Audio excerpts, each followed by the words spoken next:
en unos momentos. Pero esta experiencia es muy difícil de hablar, o sea, somos pocas personas las que hemos tenido esto y yo creo que no cualquiera lo habla. Platicarles esto, pues con tan solo abrirme ya me está hirviendo la sangre. La abuela materna nos contó que esa casita era de una niña que había fallecido hace como unos 2 meses antes de que se la regalara a la niña. Creemos que la niña, la que falleció, estaba en la casita, no se quería desprender de ella. Ha llegado el mes del terror, y qué mejor que iniciarlo con un terror especial y único, el de experiencias reales, aquel que escapa de toda razón y nos sumerge en nuestras peores pesadillas, haciéndolas realidad. Una recopilación de historias aterradoras de ustedes, la audiencia. Esta es solo una probada de lo que se viene para el 30 de octubre en la mega recopilación de las historias que me han estado mandando al correo. Comenzamos.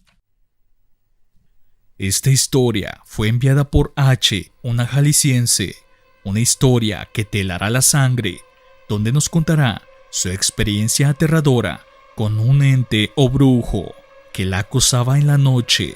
Lo que quiero contar sucedió cuando yo tenía 17 años. Inició como una pesadilla.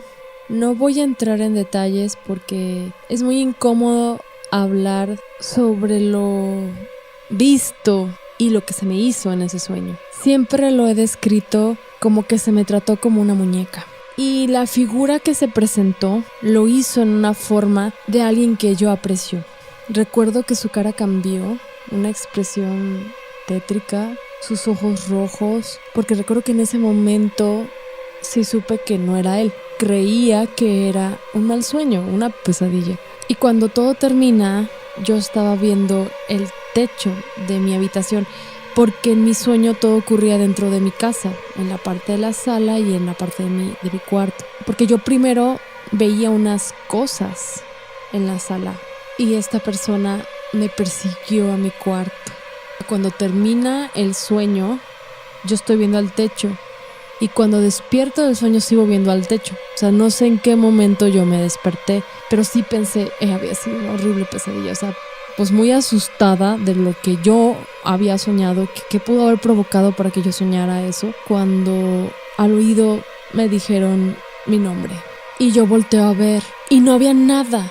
Una vez que platiqué esto, alguien me dijo que no podía ser posible porque para emitir un sonido se necesita aire y que la invisibilidad no hubiera hecho algo, o sea, que algo no tangible hubiera hecho algo. Creo que tiene razón, pero yo lo oí. Yo lo oí claramente y lo oí, todavía para mi mayor sorpresa, con la voz de un compañero de la escuela que no me caía para nada bien y de quien se decía que hacía brujería, de quien se decía que hacía viajes astrales. Yo me lo guardé mucho tiempo, aunque sí lo llegué a platicar con un conocido que teníamos en común que también ha tenido experiencias paranormales. Conoce porque ha tenido amistades que ha hecho brujería, entonces conoce de estas cosas. Y él sí me confirma que esta otra persona sabe de eso. No me dijo más, yo creo que tampoco sabe qué pasó, pero sí me dijo, ¿sabes qué? Él sí tenía esa sensibilidad para esas cosas. Pasados años, yo hablo con él y me atreví a preguntarle. Primero sobre viajes astrales, me dice que sí, y luego le pregunté que si alguna vez me visitó. Él me dijo que no. Y sí le creí por la expresión de su cara, que fue muy extraña, así como, ¿por qué me preguntas eso? Entonces ahí quedó. También alguna vez vi en Historias de Ultratumba, un programa que daban en Discovery Channel, la historia de un sucubo, donde un hombre platicaba que se le apareció una mujer muy bella y que también le hacía cosas. Y yo dije, eso fue lo que a mí me pasó. Yo incluso he escuchado experiencia de voz de otra persona y no le creí por cómo lo contó. O sea, lo contó de una manera tan superficial y tan quitada de la pena que dije, no creo que le haya pasado. Porque si no me hubiera pasado a mí, yo tampoco lo creería. Y lo que yo vi y lo que yo sentí, lo que me hicieron, pues hasta me hace sentir avergonzada. Yo estoy convencida de que no pudo haber sido una alucinación solo para evadir algo que yo estaba consciente que podía ser mío. Yo creo mucho en el trabajo de los psicólogos. Estaba convencida de que por ahí podía trabajar esto, no tenía por qué haberlo alucinado. O sea, he tenido experiencias paranormales de otras formas, figuras oscuras. En una ocasión vi levitar, aunque tampoco me creen, pero vi levitar una cortina que estaba sostenida por lo que parecía una mano. He tenido otras experiencias que es más común, que lo he escuchado y que digo, yo también he tenido, y eso es fácil de hablar, pero esta experiencia es muy difícil de hablar. O sea, somos, yo creo que pocas personas las que hemos tenido esto, y yo creo que no cualquiera lo habla. De hecho, para mí, platicarles esto, pues con tan solo abrirme, ya me está hirviendo la sangre. Y eso fue lo que sucedió. A veces me gustaría creer que no hay fuerzas oscuras. A veces creo que no las hay. Pero luego recuerdo cosas que yo viví y digo, si has vivido, si te ha pasado, si existen. La siguiente historia fue enviada por Elvira Molina, originaria de la Ciudad de México. Tengo 1001 historias que te cuento. Desde pequeña he podido ver y hablar con los fantasmas.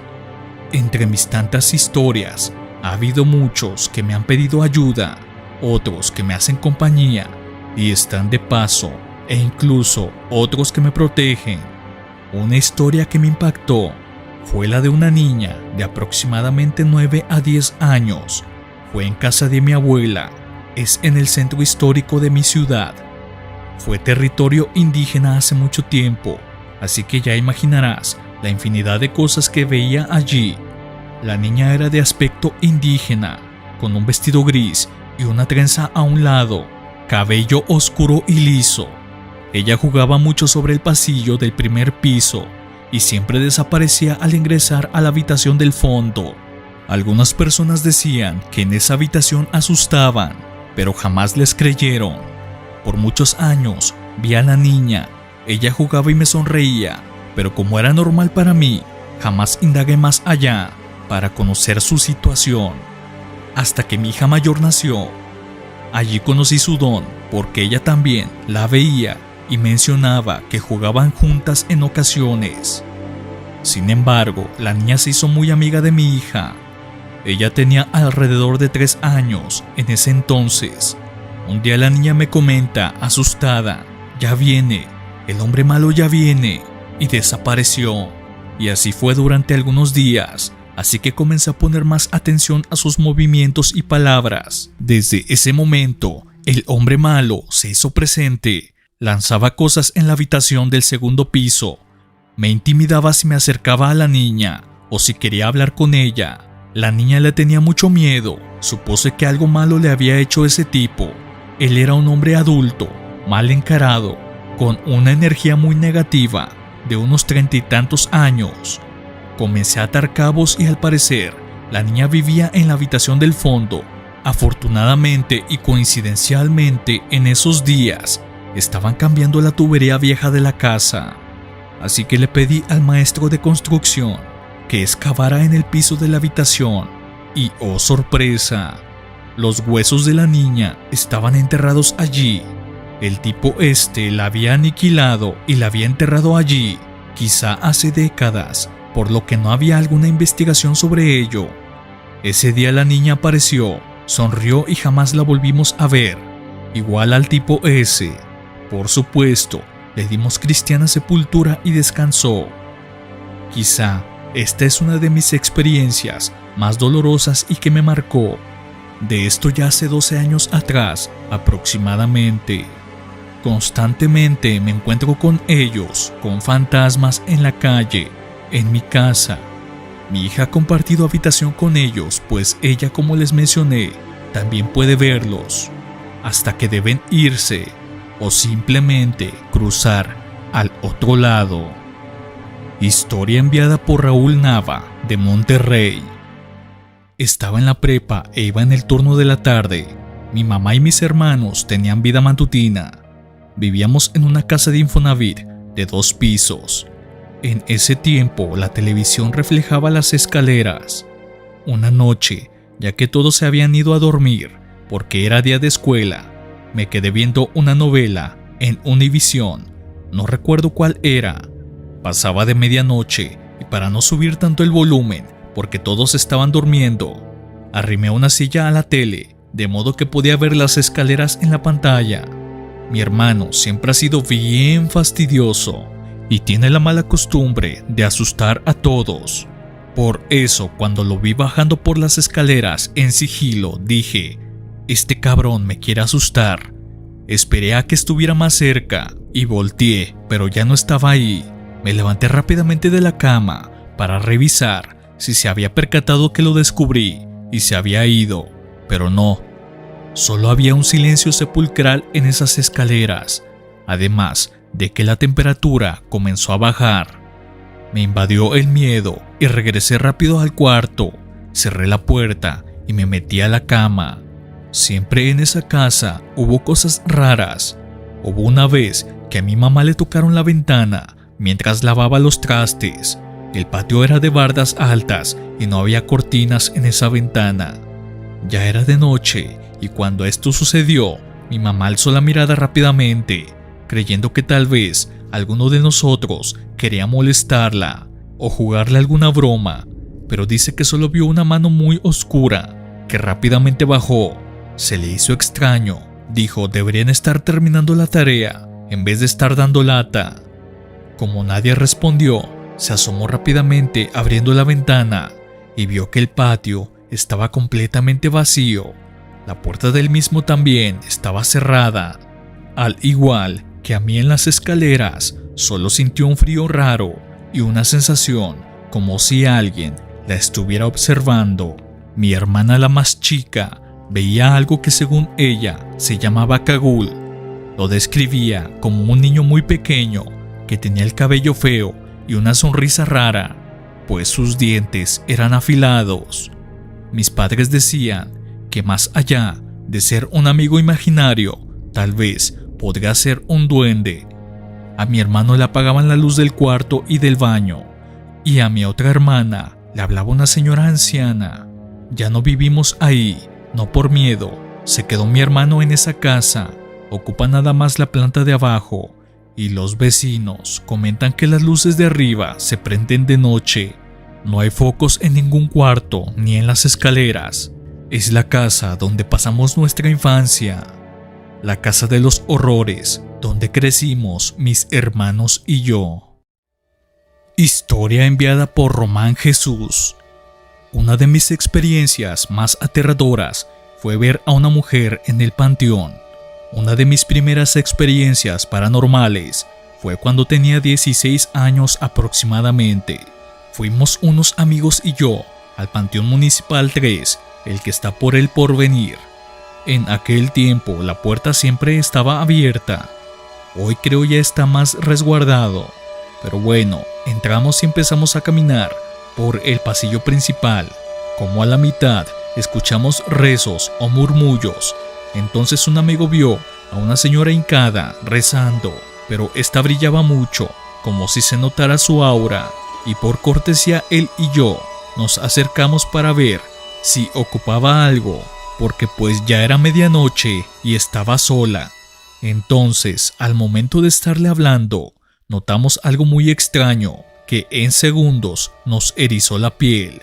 Le dijimos: oiga señora, ¿se encuentra bien? ¿Necesita algo? Ya es tarde, ¿quiere que la llevemos a su casa? En eso voltea la señora y se le ven los ojos rojos, pero un rojo muy fuerte. Casi me atrevo a decir que le salían chispas de ellos y se le alcanzaba a ver el aura en la cabeza. Salimos corriendo por el pánico y miedo para dentro del panteón en vez de afuera, y ahí nos quedamos como media hora hasta que se nos pasó el susto. Nos asomamos a la tumba donde ella estaba haciendo sus rezos, pero no había nada. La siguiente historia es igualmente enviada por Román Jesús, solamente que esta es en audio. Esta experiencia te dejará helado. ¿Qué tal? Buenas tardes, Team Desorden. Pues la próxima anécdota que les voy a contar pasó hace 11 años aproximadamente, cuando mi hija la mayor cumplió un año. La abuela materna en aquel tiempo le regaló una casita de muñecas la guardamos en el cuarto, pues ustedes saben, las casas de Rivera no, hay muy poco espacio. Al poco tiempo, yo creo que serán unos 15 días, empezó a jugar con una amiga imaginaria llamada Puka, así la nombraba ella. Todo bien, jugaba con ella, todo transcurría bien, no había bronca, pues se nos hacía normal para una niña de 1 año tener esos amigos imaginarios, ¿no? Posteriormente, ya al mes y medio, la niña empieza a despertarse en la noche diciendo que Puka le jalaba el cabello, que la molestaba, que la pellizcaba porque quería jugar. Y se despertaba llorando, y no digas tú que un ratito se controlaba, no, 1 o 2 horas llorando la niña porque no podía dormirse. Entonces apuntaba siempre a la casita, siempre que se despertaba en la noche es que decía que Puka estaba en la casita. La mamá, o mi expareja en aquel tiempo, optamos por sacar la casita del cuarto. Si ese era el problema, pues sacamos la casita del cuarto, ¿no? Y ya, pues sí, todo normal, nos pusimos a jugar con ella, dejó de despertarse en las noches. El problema es que ahora la molestaba de día, que le jalaba el cabello, igual la molestaba la pizcada, que quería que jugara con ella cada rato. Esto pasó durante, yo creo que unos 5 meses o 6 nos aventamos con esa situación. Le compramos el ojo de venado, que le hicieran la limpia con los huevos. Y no, seguía todo muy mal, la mentada Puka la molestaba mucho. En la guardería preguntamos si había una imagen de Puka, la niña acosadora que acosaba al ninja, pero nos dijo la de la guardería que no había ningún tipo de dibujo o algo así dentro de la guardería, que estaba todas las paredes blancas. Entonces se nos hizo muy raro. La abuela nos contó que esa casita era de una niña que había fallecido hace como unos 2 meses antes de que se la regalara a la niña, a mi hija. Creemos que la niña, la que falleció, estaba en la casita, no se quería desprender de ella. Esa es una cuestión. La otra era de que, pues tú sabes que las almas de niños o los amigos imaginarios pueden decir que son demonios o entes. La verdad nunca me di el tiempo de investigar si realmente hay un demonio con el nombre de Puka, porque sí le sacateé en aquel tiempo, pero sí aún me quedé con la intriga. Para no hacerles el cuento más largo, en una ocasión estábamos esperando a la mamá en la parada de camión. Estábamos arriba del carro, mi niña y yo, cuando veo que por la parte del retrovisor mi niña mueve la cabeza hacia un lado y se suelta llorando. Me dije, ¿qué pasó, mija? No, es que Puka me jaló el cabello. Y literal, pues sí, yo vi por el retrovisor cómo se movió la niña. Entonces, pues yo ya fastidiado de la situación y cansado, le dije a la Puka que se largara, que no la queríamos ahí, que era un eje de la chingada, y pues un chingo de disparates. Y pues ya después de eso, nos volvimos a saber del lamentado Puka. En sí fue todo. Espero pues le entiendan. Cualquier duda, aclaración, pues aquí estoy a la orden. Sigan así y espero que tengan mucho éxito. Esta última historia fue enviada por Vanessa de Colima. Hola Master Horrific, he visto varios de tus videos y me han gustado mucho. Esta vez quiero compartirte una historia que me ha sucedido a mí en particular. Mi familia tiene un rancho a las afueras de la ciudad. Son varias hectáreas y en medio está una casa. No hay nada de luces alrededor, solo las luces de la casa. En una noche de luna nueva, con las luces apagadas y las puertas y ventanas cerradas, puedes abrir los ojos o cerrarlos y ves lo mismo, solo oscuridad total. Pues bueno, esta historia comienza por allá de los 70s, con mi papá. En ese tiempo, mi papá tenía alrededor de 17 años y vivía solo en la casa del rancho. Mi abuelo llegaba los fines de semana y se quedaba con él, pero entre semana le tocaba vivir solo. Él llevaba arma, desde pequeño aprendió a disparar y la cargaba a todos lados en el rancho. Siempre ha creído que hay que temer más a los vivos que a los muertos. Una ocasión, él se encontraba en la cocina del rancho, preparando algo para cenar. A espaldas de él había una ventana grande que recorría de una pared a otra. Escuchó un golpe en la ventana y volteó para atrás. Alcanzó a ver una mano en la ventana y no lo pensó más. Tomó la pistola que tenía a un costado y disparó. Él rompió todos los cristales. El sonido alertó a unos rancheros que vivían a unos metros de la casa del rancho y fueron rápidamente a ver qué había pasado. La casa del rancho estaba cerrada desde adentro. Mi papá tuvo que abrir para dejar entrar a los trabajadores y los tres buscaron por toda la casona. Rastros de alguna persona. No la encontraron. No había sangre, no había rastro de que forzaran la entrada. No había nada, solo un regaño para mi papá por asustarse y quebrar la ventana. Llegó a suceder que en el rancho se metieron personas al área del taller y se robaron cosas, así que mi papá se puso muy atento de cualquier ruido en la noche. En una ocasión, él estaba en su cuarto viendo la tele, ya era muy de madrugada. Las puertas del cuarto eran grandes, pesadas y de madera. Estaban atrancadas por una aldana de metal. En eso, los perros que tenían en la casa comenzaron a ladrar afuera de su cuarto y vio cómo se movía la puerta, como si estuvieran intentando abrirla. Él tomó la pistola y apuntó a la puerta.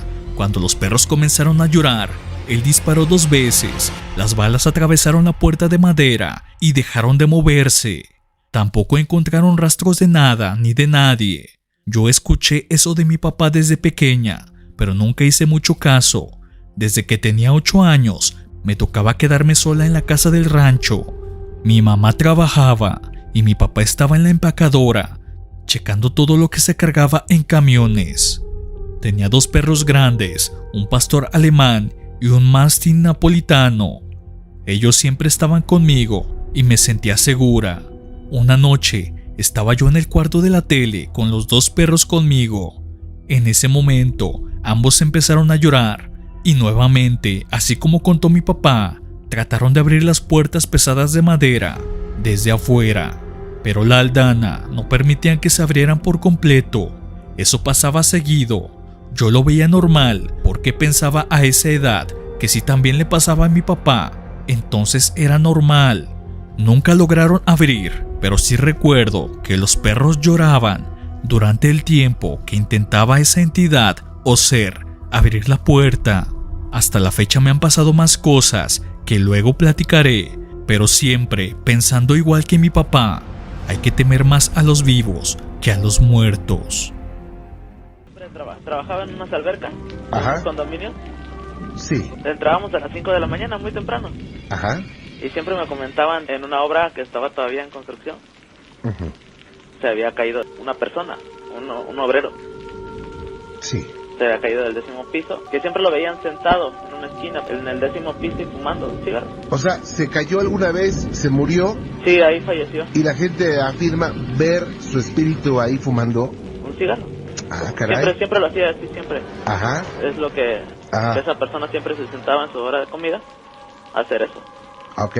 Y sí, me comentaban, oye, no, mira, ten cuidado, que en las albercas se escucha cómo se mete a bañar. Ajá. Ahora, ¿cómo crees? No creo, yo no. Siempre Sí. me ponía a hacer mi trabajo y ya. Eran las 4:30 de la mañana. Ajá. Se escucha cómo cae el agua, algo pesado, como si fuera una roca grande, y se ve cómo se va abriendo el agua. Ajá. Y digo, órale, y me quedé otra vez, esto no puede pasar. En tiempos de lluvia, igual, iba bajando de mi casa al trabajo. Ujú. Ahí hay un árbol enorme, un árbol de hule. Ujú. Iba pasando con mi mochila, eran las 4:30 de la mañana, y una señora muy viejecita, ya grande, sentada en el camellón de la vía. Sí. Señora, buenas noches, ¿qué hace ahí? Véngase para acá, se está mojando. Y no me contesta y me sigo. Ujú. Pero paso un autobús que nos lleva al trabajo y me deja. Y es difícil llegar en temporada de lluvia. A las 4:30 de la mañana un transporte es difícil que te recoja, así que le hablo a mi jefe y dice, no, pues vente a las 9. Ujú.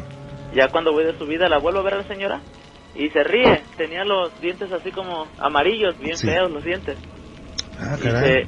se para otra vez en medio del camellón y me cruzo del otro lado porque sentí miedo, estaba la lluvia y los frenos bien fuertes. Y digo, ¿qué hace esta señora aquí? Ujú. Y veo, pero del otro lado, y me cruzo otra vez del otro lado y se me para enfrente y me echo a correr. Me quité las chanclas y mejor me dio miedo y empecé a correr. Ajá. Y ya cuando la volteé, hay un estacionamiento pero que no tiene malla, no tiene nada. Sí. Y se regresó a ver y se reía. Muy feo, se me quedaba viendo, se Vaya. reía. Oye, pero ¿qué aspecto tenía? ¿Cómo vestía? Era ¿Cómo una tenía el señora, pelo? era una Ajá. viejecita, pero Ajá. traía como un rebozo. Y digo que no tenía los pies porque una señora de como unos 70, 80 años no está tan flexible para asomarse de un estacionamiento que no tiene malla. Claro. Se inclinó para ver hacia dónde iba. Y luego a las 4:30 de la mañana, ¿qué puede hacer una señora a esas horas? Y la señora sí tenía los dientes muy feos. Y sí, estaba muy muy delgadita, se veía muy demacrada la señora. Comentan que en la casa esa había fallecido una señora. ¿Qué pasaba por tu mente cuando veías esto? Pues todavía pasa, yo no puedo pasar por ese lugar, me da miedo. Ah, Ya caray. tiene 2 años. Ajá, Y el árbol ese lo cortan y no, hombre, no lo pueden tirar, ese árbol está muy grande. ajá. Está muy grande ese árbol y todavía paso por ahí, es una zona que no hay alumbrado. Sí. Me da miedo, paso corriendo, me recuerda. Ya. ¿Qué cosa? Oye, ¿y qué dice tu familia de esto? Dice que a lo mejor puede ser la señora, que su familia era cristiana porque ellos la conocieron, que según puede ser ella, que no se levanta la cruz y eso. Ujú. Y le digo que puede ser eso, pues también, que la señora no le hicieron los rezos, pues, desde la religión, porque ellos eran de una religión que no hacen eso, nada más lo sepultan y ya. Y se acabó para ellos. Vaya, pues, cuídate mucho, te agradezco. ¿Cómo estamos, Raúl? Pues aquí laborando. ¿En dónde trabajas? Pues mira, soy operador de un taxi. Ok, pues un saludo cordial para todos los amigos taxistas de allá de Guanajuato, y estoy para servirte. Sí, mira, mi relato es corto. Me pasó hace unos 22 días. Estaba yo ruleteando, ya como a las 11 de la noche. Y al pasar ahí frente a un lugar que nosotros conocemos como el Chile Montes, me hizo un chavo la parada. Un chavo de unos 23 años, aproximadamente, chino, de unos 60, 70. Ya, se subió y me dice, rumbo a Romita. Romita es un pueblito que está aquí adelante de lado, 2 kilómetros. Ya dijo, ok. Ni preguntó cuánto, ni nada, y se sentó en la parte de atrás del asiento de atrás. Y ya cuando íbamos para Romita, pues ya ves que uno va siempre mirando en el retrovisor que vienen carros para acá y para allá, ¿no? Entonces estaba muy oscuro, yo volteaba y no lo miraba. No, pues yo tranquilo, y mejor está recargado acá atrás de mí. 2 minutos más, ya no aguanté, volteé hacia atrás y ya no estaba el chavo. No estaba ahí. Ya, caray. Yo, la verdad, yo ni sentí miedo. Oye, pero originalmente se veía normal. Sí, normal, persona normal. Entonces yo ya me di la vuelta y dije, como me dijo rumbo a Romita, pues ahí se bajó en el camino, va. Es lo que yo pensé. Me regresé. ¿Qué pasó por tu mente cuando viste esto? O mejor dicho, la verdad, cuando no viste al hombre. Entonces de repente sí sentí como que escalofríos y dije, bueno, lo bueno es que se bajó y no me hizo nada, ¿no? Pero no pensé más. Me di la vuelta y me regresé. Bueno. Vaya. ¿Y tus compañeros qué te dijeron, Sí, le he platicado muy pocos porque generalmente los taxistas somos medio supersticiosos y medio tímidos en ese sentido, ¿va? Y luego no quieren llevar viajes hacia tal lugar porque no hay falta. Oye, sí les han puesto los usos a tus amigos. Sí, algunos todavía han contado algunas ¿Qué te han cosas, platicado, Mira, por ejemplo, aquí hay un ranchito que se llama El Puecillo, que dicen que hay un puente donde pasa un río, dicen que ahí se aparece una muchacha, y sí, hace como 2 años se murieron 6 chavos que iban en una camioneta. Dicen que fue porque la muchacha se les apareció y se subió con ellos y los hizo que se fueran al río. Sí, algunos taxistas de que lo han visto, yo no. ¿Tú no has visto? No, yo no, yo lo único que me pasó fue esto que... Vale, si vieras, ¿qué pasaría? Pues, no, fíjese que a lo mejor lo tomo con tranquilidad porque hace algunos años, cuando yo estaba en la prepa, venía yo de la prepa hacia la casa. Sí. Y en la mero jardín me encontré a un señor viejito que nosotros le decíamos el general, desde siempre vivía al otro lado de mi casa. Entonces me dijo, ¿qué pues mi Raúl, dónde va? Le dije, voy a la casa. Pues véngase, acompáñame a comerse un pan con leche. Y nos sentamos ahí en la primera banca que encontramos. Y estuvimos platicando que cómo estaba su mamá, mi familia, etcétera. Y ya me estaba haciendo tarde el suelo. Y ya me voy porque ya tengo que ir a bañarme. Ándele pues mi Raúl, que le vaya bien. Y entonces yo llegué a la casa y le platicé a mi mamá, ¿sabes a quién me encontré? Y si alguien era ahí en la plaza, pues está loco, y tiene como 6 meses que se murió. Y yo me quedé a 6 y ya caray. Y después yo reaccioné, y sí, cierto, pues pasaban los chavos enfrente de mí y se volteaban a ver como si estuviera yo loco y está hablando solo, ¿va? Por ahí le llamo para contarle otras más técnicas. ¿Cómo no? Claro que sí, cómo no, con mucho gusto. Con José a Jalisco. José, buenas noches. Buenas noches, Juan Ramón. ¿Cómo estamos? Felicidades por tu programa. Muy amable, muchas gracias. Le había comentado a Rosalinda perdón. Ajá. Pues yo te escucho desde acá, desde la zona norte de Jalisco. Ajá. Trabajo yo en una comunidad huichola, 20 Ah. días. Allá me la paso 20 días de cada mes. Bueno, mira, Juan Ramón, esto no me pasó a mí ni le pasó a mi familia. Esto sucedió a unas personas conocidas de aquí de nosotros, del pueblo. Uh-huh. Es un relato de carretera. Okay. Resulta de que de aquí de Mezquitic sigue Montescobedo. Uh-huh. Sigue Montescobedo y entre la carretera subiendo a un ranchito que se llama El Mortero, ahí se aparece una señora, una viejita. Sí. No sé de qué causas moriría, yo creo en un accidente. Entonces resulta, iban unas personas conocidas, un compañero de mi mamá es maestra, llevaba a su familia y resulta, pues iba la señora con su niño atrás, llevaba una camioneta con camper, pues de un momento a otro empiezan a tronar los vidrios. Solos. Empiezan a tronar solos los vidrios de atrás del camper de la camioneta. Ajá. Iban pasando por ese lugar y resulta de que cuando menos empiezan a tronar los vidrios, Uh-huh. cuando voltea la señora, pues imagínate qué sorpresa que ve a la señora agachada, ahí sentada ahí atrás con ellos. Sí. Entonces pues ella no gritó ni hizo ningún ruido pues para no despertar al niño, porque imagínate pues iba a asustar.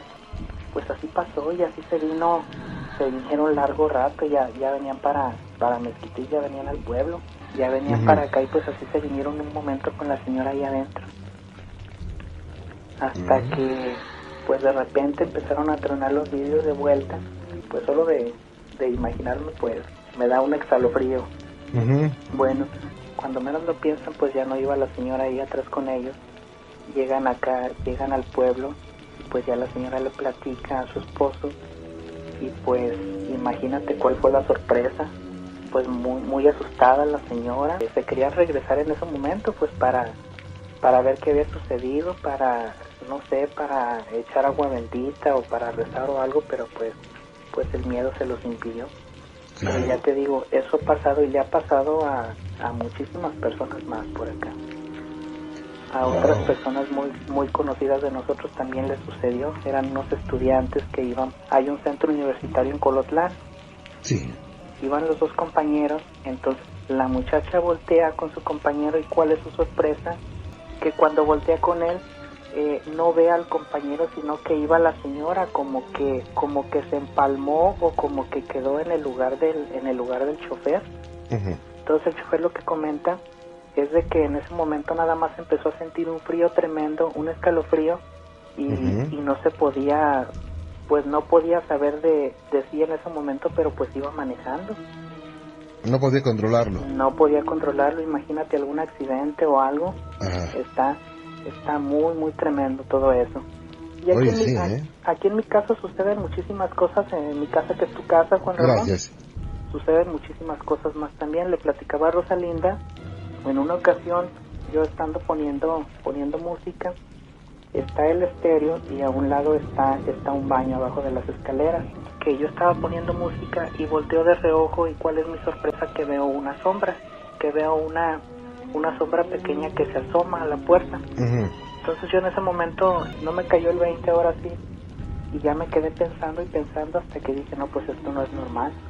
Entonces pues ya me empezó a entrar el miedo, me fui y me asomé y pues resulta de que no era nada. Y así suceden varias cosas aquí en mi habitación. En mi habitación van varias veces que tengo unas pesadillas muy fuertes. Tengo pesadillas muy fuertes y ya me ha pasado en varias ocasiones la misma, de que yo estoy acostado, de que veo una sombra, una persona a mis pies. Entonces esta persona me empieza a quitar las sábanas, las cobijas con lo que estoy cobijado en ese momento. Entonces yo no puedo hablar, yo no puedo gritar, yo no puedo hacer nada, no puedo ni siquiera en ese momento, pues quisiera gritarles a mis papás, a mi familia, y no puedo, y cuando me despierto pues empiezo a sudar, pero siempre es la misma pesadilla que tengo. Okay. Aquí en mi habitación susurran a los oídos. Aquí mi mamá no entra porque dice que le susurran al oído, y pues se oyen en muchísimas ocasiones que cierran, que abren las puertas, que las cierran, que nos gritan, y pues realmente no es nada. Ajá. Entonces pues no sé, Oye, qué pasará. ¿siempre pasa esto de los susurros? Pues sí, siempre que ha entrado mi mamá aquí a mi habitación, siempre suceden. Pero a mí nada más me han pasado esas pesadillas, Juan Ramón. Vaya, ¿y no mueven las cosas? ¿No llegan olores fétidos? No, eso no se ha llegado a oler todavía, o a ver de que muevan las cosas, no, nada. Uh-huh. Pero sí está muy tremendo. ¿Y eso desde cuándo, Pues ya tiene tiempo. A mi abuelita le tocó en una ocasión, mi abuelita ya murió, tiene 4 años de muerta. A ella le sucedió también de que estaba en la cocina con mi mamá ayudándole a limpiar tomates de hoja, y le ayudaba a desvenar chile para molerlo. Pues a ella le susurraron al oído, le hablaron, pero pues ella del susto, y al momento de que nos iba a platicar pues ya no se acordaba. Entonces ella se asustó mucho a saber. Pero lo curioso, Juan Ramón, de que ya han venido a bendecir la casa varias veces. Entonces sigue sucediendo lo mismo. Entonces no sé si sea pues ahora sí que algo bueno, o que sea algún ente o algún fantasma pues malo. Yo creo que no. Yo creo que hace alguien gana de travieso ahí, Sí. Por alguna causa, no especialmente por alguna situación especial. Pero bueno, pues ojalá que estemos en contacto y nos platiques más cosas de estas, ¿ok? Claro que sí, Juan Ramón, te iba a comentar Uh-huh. de que cuando gusten venir para acá, esta es una zona de lo de la cristiada, de lo de la Sierra Cristera. Cuando gusten venir para acá, me imagino que van a encontrar muchísimas cosas interesantes. ¿Cómo no? Buenas noches. Hasta luego, gracias. Hola, Denise. Bueno, buenas noches. Aquí en la casa pasan cosas muy extrañas. Ok. Desde que nos cambiamos, mi papá y otras personas han visto a una señora que se para en las escaleras, Uh-huh. vestida, mi papá me dice que de blanco, Ajá. pero como con traje de época. Y otro primo, él cuenta que pasa del comedor a la cocina. Sí. También pasa, pero por atravesando la mesa. Ah, caray. Sí, y fíjate que ha habido veces que huele a podrido, Uh-huh. pero siempre justo en la entrada de la cocina. Okay. En la entrada de la cocina, y de repente se va como disolviendo el olor. Y lo que nos pareció ya más extraño es que de repente se llega a oler como a orines, Uh-huh. pero muy fuerte. Y eso es en la camioneta, y dentro de la casa también como a caño. O sea, sí huele muy muy feo, y pues no entendemos por qué. Ya revisamos, lavamos, en fin, todo, y no, para nada no sabemos qué es por qué huele tan mal. ¿Esto desde cuándo? Esto es desde que nos cambiamos, 1 año y medio más o menos. Uh-huh. Uh-huh. Sí, y también pasa algo muy raro. Nos estábamos dando cuenta de que cuando dejamos los alimentos fuera del refrigerador, se echan a perder. Se echan más a rápido. perder. Uh-huh. Rápidamente. Ah, ok. Sí. Oye, ¿y ustedes han detectado que en su casa ha proliferado la enfermedad? Es decir, que hoy está enfermo alguien del estómago, mañana está enfermo alguien de la garganta, o que siempre esté la enfermedad presente. Fíjate que no, más que nada mi papá es muy sensible. Ajá. Para todo ese tipo de situaciones. Por ejemplo, apenas estuvo enfermito de la panza, uh-huh. y luego se intoxicó, no sabíamos por qué era, y se intoxicó. Uh-huh. Y así, situaciones así, pero así que todos nos enfermemos o cuestiones así, no han pasado. Nada más lo que sí se nos hace raro pues es eso de los olores. También ha habido gente, es que en la entrada hay una ventana y se ve de directo hacia la cocina. Y ha habido gente que viene y que dice que por qué no les abrimos, tocan, y que por qué no les abrimos si hay gente adentro. Y es curioso porque pues en la mañana todos nos vamos a trabajar y así. Entonces sí se nos hace muy curioso de que nos digan eso, pues no hay nadie en la casa. Pero dicen que bien que se ve así la silueta cómo pasa de la cocina al comedor. Y tienen la sensación de que alguien está en la casa. De hecho, en donde tenemos la computadora, en el pasillo, se siente, cuando tú te sientas en la computadora, se siente como si te estuvieran mirando. Pero muy fijo, hasta te llegas a sentir incómodo, y es del mismo lugar del medio de las escaleras. También. Oye, ¿y esto, cómo fue la primera vez que vieron esto? La primera vez yo creo que tendrá, fíjate que como que se ha venido intensificando desde que nosotros nos cambiamos. Primero todo estaba súper tranquilo, o sea, no pasaba nada. Un día nos llamó la atención que mi sobrino de 4 años nos empezó a decir que le daba miedo que lo vieran así. Y yo le dije, ¿que te da miedo que te vean quién? Y se quedaba callado y me decía, mejor acompáñame porque no me gusta que me vea así. Y le digo, pero ¿quién? Y me señalaba el closet de mi recámara. Entonces volteé, le dije, no, mira, no hay nadie y todo eso. Y como que se quedó así como tranquilito, pero hasta la fecha no nos quiere, o no nos quiso decir qué era lo que lo veía feo. Ah, caray. Sí, y pues ya nos preocupó que fuera con los niños, vaya, decimos, bueno, con gente grande pues como quiera que sea, ¿no? Pero con los niños pues sí está difícil, ¿no? Sí, pero bueno, los niños tienen más capacidad para poder captar todo esto, pero los seres humanos adultos son más vulnerables, ¿eh? Sí, no, mi papá tiene de historias para narrarte como no tienes idea.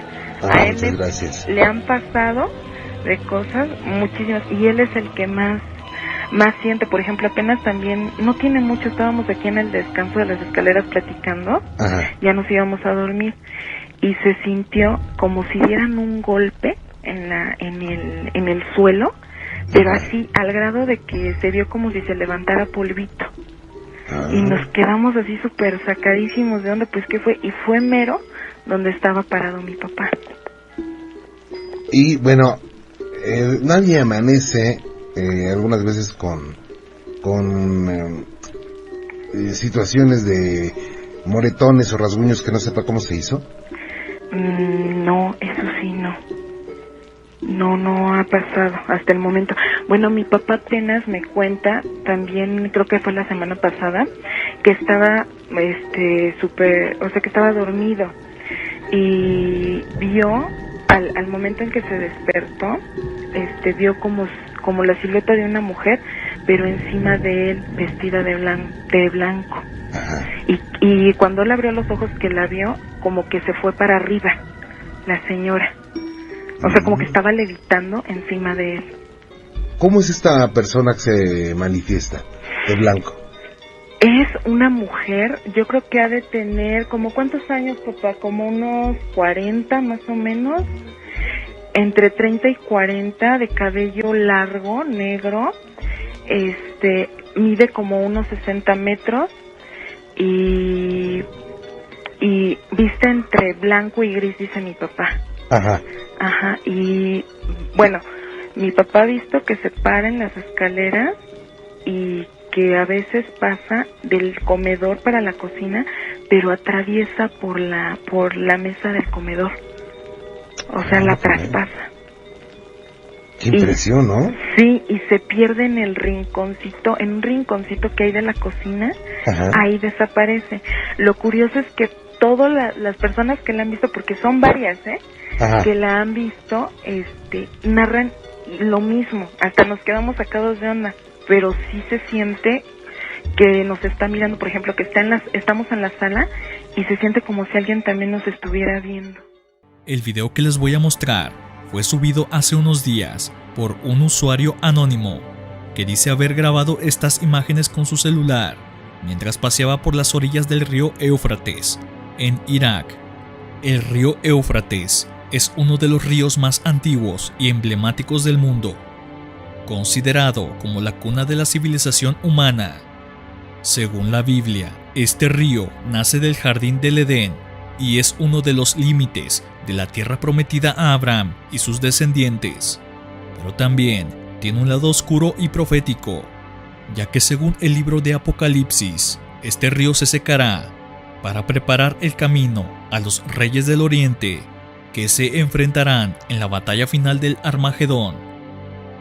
Y lo más escalofriante es que en este río están encadenados 4 ángeles caídos que son espíritus de demonios que harán señales y engañarán a los reyes de la tierra para reunirlos en la guerra contra Dios.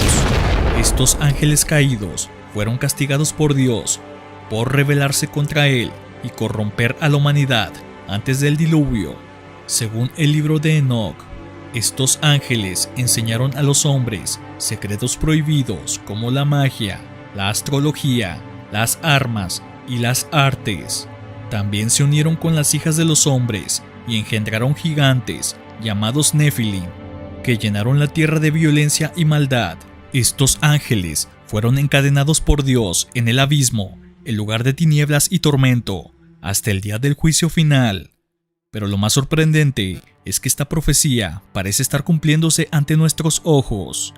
En los últimos años, el río Éufrates ha sufrido una sequía sin precedentes debido al cambio climático, la construcción de presas y el conflicto armado en la región.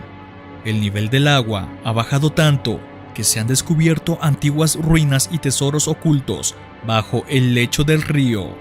Algunos creen que estos hallazgos son una señal de que los ángeles caídos están a punto de ser liberados y que pronto veremos las señales y prodigios que anuncian el fin de los tiempos.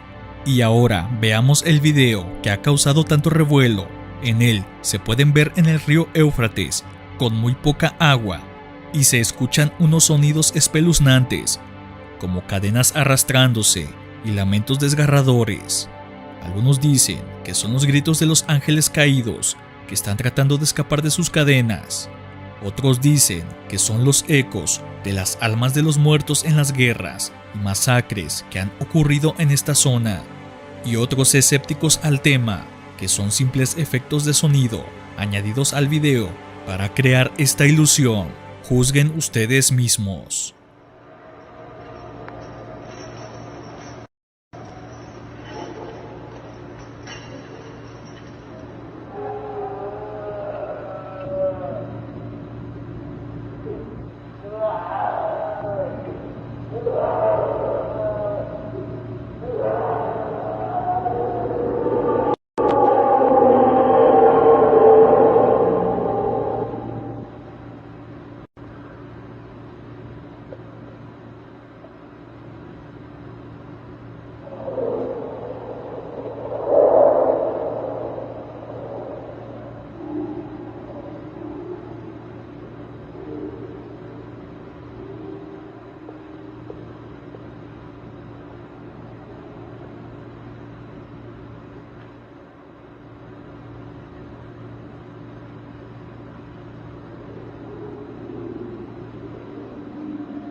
En las profundidades más oscuras y retorcidas de la Deep Web circulaba una leyenda que helaba la sangre de quienes se aventuraban a explorarla.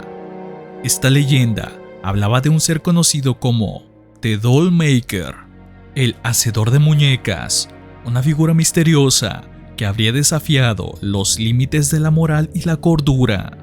La historia comenzó con rumores dispersos en foros y chats clandestinos. Se decía que The Doll Maker era un maestro de la anatomía humana, un cirujano sádico que había perfeccionado el arte de crear muñecas humanas. No eran simples muñecos, eran réplicas grotescas y macabras de seres humanos reales, hechas a partir de partes de cuerpos humanos legítimos. Aquellos que habían investigado más a fondo afirmaban que The Dollmaker operaba en una ubicación secreta, escondida en algún lugar remoto de Alemania. Se decía que secuestraba a personas y las llevaba a su taller, más precisamente su casa, que tenía un enorme sótano, donde nadie sospechaba lo que hacía, donde las sometía a procedimientos horripilantes para convertirlas en sus creaciones siniestras. No importaba si eran hombres o mujeres, The Dollmaker no tenía preferencias, excepto su obsesión por la perfección en sus muñecas humanas. A medida que las historias crecían, también lo hacía la paranoia entre quienes se aventuraban en la web. Algunos afirmaban haber encontrado pruebas inquietantes de la existencia de The Dollmaker, como fotografías perturbadoras y relatos aterradores de personas que afirmaban haber sido víctimas de sus experimentos retorcidos. Sin embargo, como con muchas historias de la Deep Web, la verdad detrás de The Dollmaker era escurridiza. Algunos argumentaban que era simplemente un mito urbano, una invención siniestra diseñada para asustar a los curiosos y mantenerlos alejados de los rincones más oscuros de la Deep Web.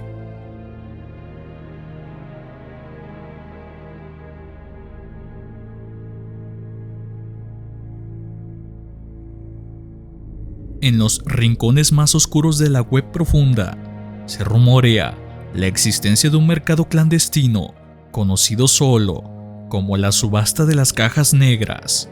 Este mercado siniestro se ha convertido en una fuente de intriga y horror para aquellos que se aventuraron en su momento a comprar y explorar sus ofertas.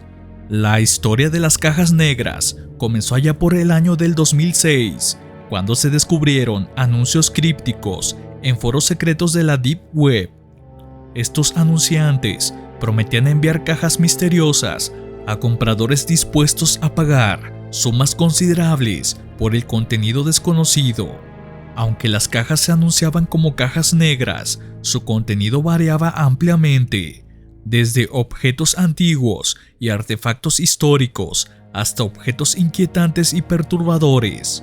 Lo que hacía que estas cajas fueran aún más intrigantes era la ausencia de información sobre su contenido real.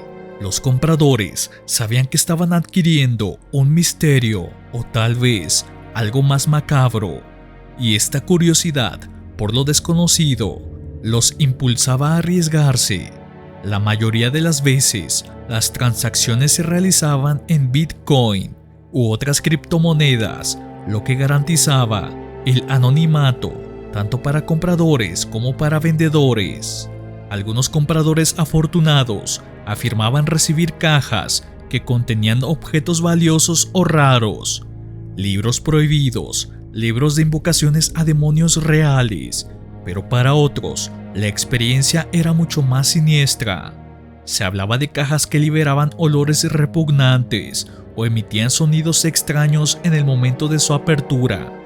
Algunos menos afortunados llegaban a recibir partes humanas, dedos, manos cercenadas, ojos, y en una terrible ocasión, un usuario publicó la foto donde venía la cabeza de un hombre ya en estado avanzado de putrefacción. Para ese entonces fue el auge total de esta práctica perversa y sádica que se adjudicaba a grupos delictivos bien organizados que lucraban con las víctimas que aniquilaban. A medida que la fama de las cajas negras crecía, también lo hacía la paranoia entre los compradores. Algunos se obsesionaban con adquirir más cajas, atrapados en un ciclo autodestructivo de ansiedad y curiosidad insaciable. Otros, atraídos por los rumores sobre la conexión de las cajas con eventos macabros, intentaban descubrir el origen de estos objetos siniestros. A pesar de los esfuerzos de la comunidad de la Deep Web para rastrear a los vendedores de las cajas, estos permanecían en las sombras, evadiendo cualquier intento de ser identificados. La verdadera naturaleza de las cajas y su origen continúan siendo un misterio. A continuación, les dejo 3 videos cortos donde en la actualidad estas personas decidieron pedir una caja misteriosa y lo que les llegó no te dejará nada indiferente a la anécdota que te acabo de contar.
What the fuck? Yo, what the fuck?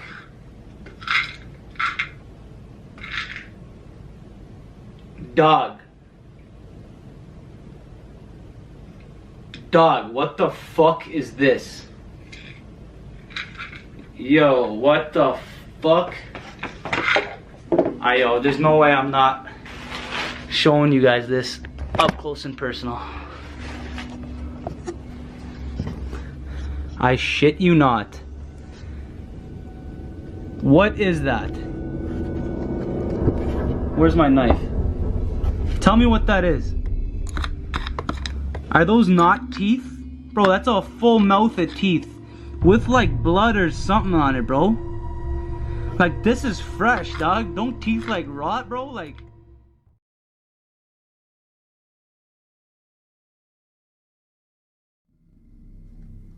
that's all that's in the box.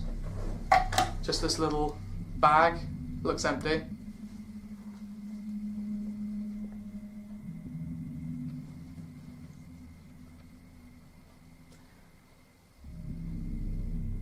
It's not empty. If I'm not mistaken, this is pretty vile, honestly. I'll just pour it into the box. Oh man. Oh, that's fucking gnarly, dude. It's like it's toenail clippings. You see the, it's either toenail or like fingernail. I think that's a toenail because that's a massive one. Fucking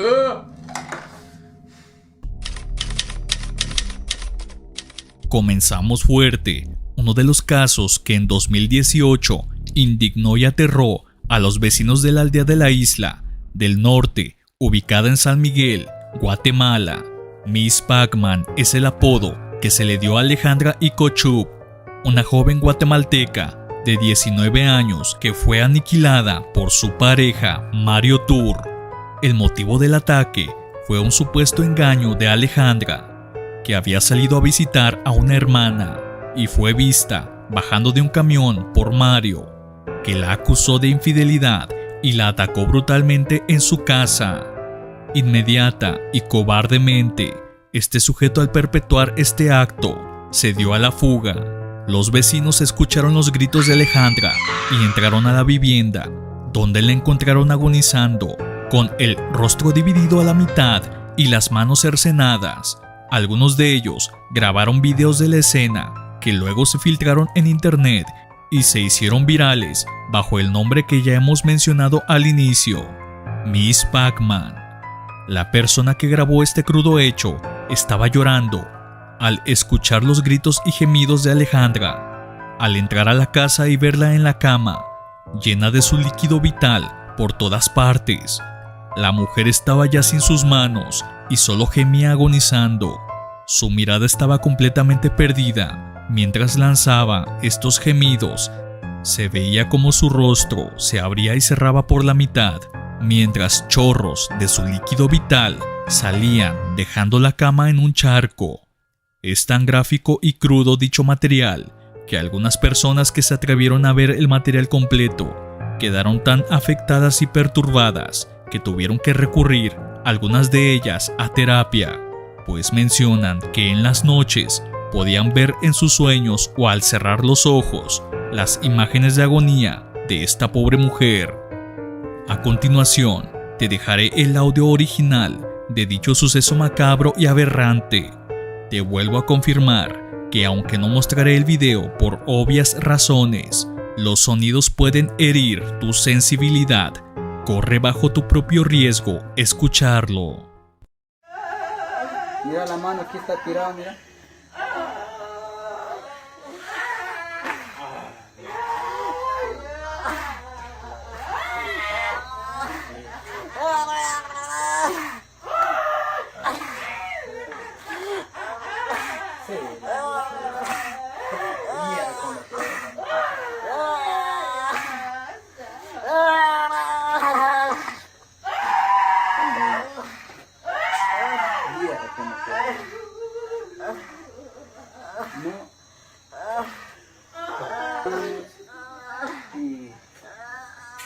Y cortó su...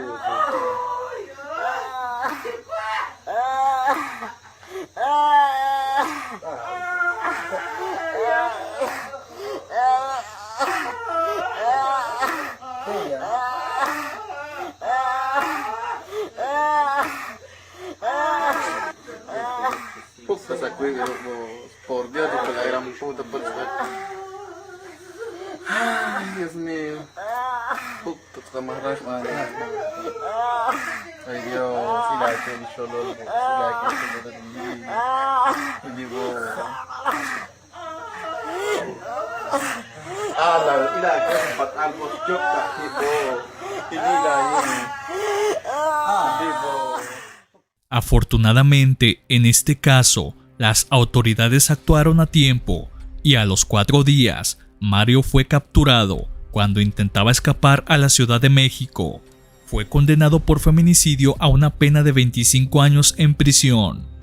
El caso de Alejandra causó, más allá del terror de quienes, en carne propia, grabaron los hechos, una gran indignación. ¿Crees que para este tipo de actos fue justa la condena o merecía pena de muerte este sujeto? Déjame saber en la caja de comentarios tu opinión. TikTok, una plataforma que para muchos es una fuente de diversión y entretenimiento, donde pueden ver videos de todo tipo, desde bailes, retos, humor, hasta consejos y tutoriales de cualquier tipo. Es también una plataforma que puede mostrar una realidad distorsionada, donde las apariencias engañan y donde lo que parece felicidad puede ser en realidad sufrimiento. Esto fue lo que le pasó a Marilyn Martínez, una TikToker peruana que tenía más de 600,000 seguidores y que en ocasiones grababa videos con su esposo, mostrando una supuesta armonía y complicidad. Pero detrás de esos videos se escondía una historia de violencia y abuso que terminó en un brutal feminicidio. El 16 de enero del 2023, en el distrito de San Borja, en Lima, Perú, se produjo el trágico desenlace.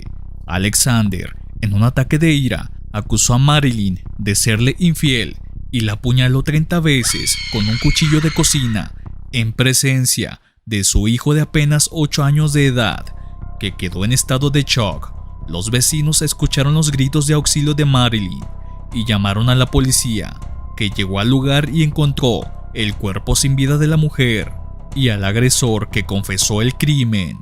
El 19 de enero, Pinedo Barro fue conducido al lugar del crimen para recrear lo que había ocurrido. Sin mostrar ningún arrepentimiento, pidió que lo filmaran para que explicara cómo habían sido los últimos instantes de su esposa.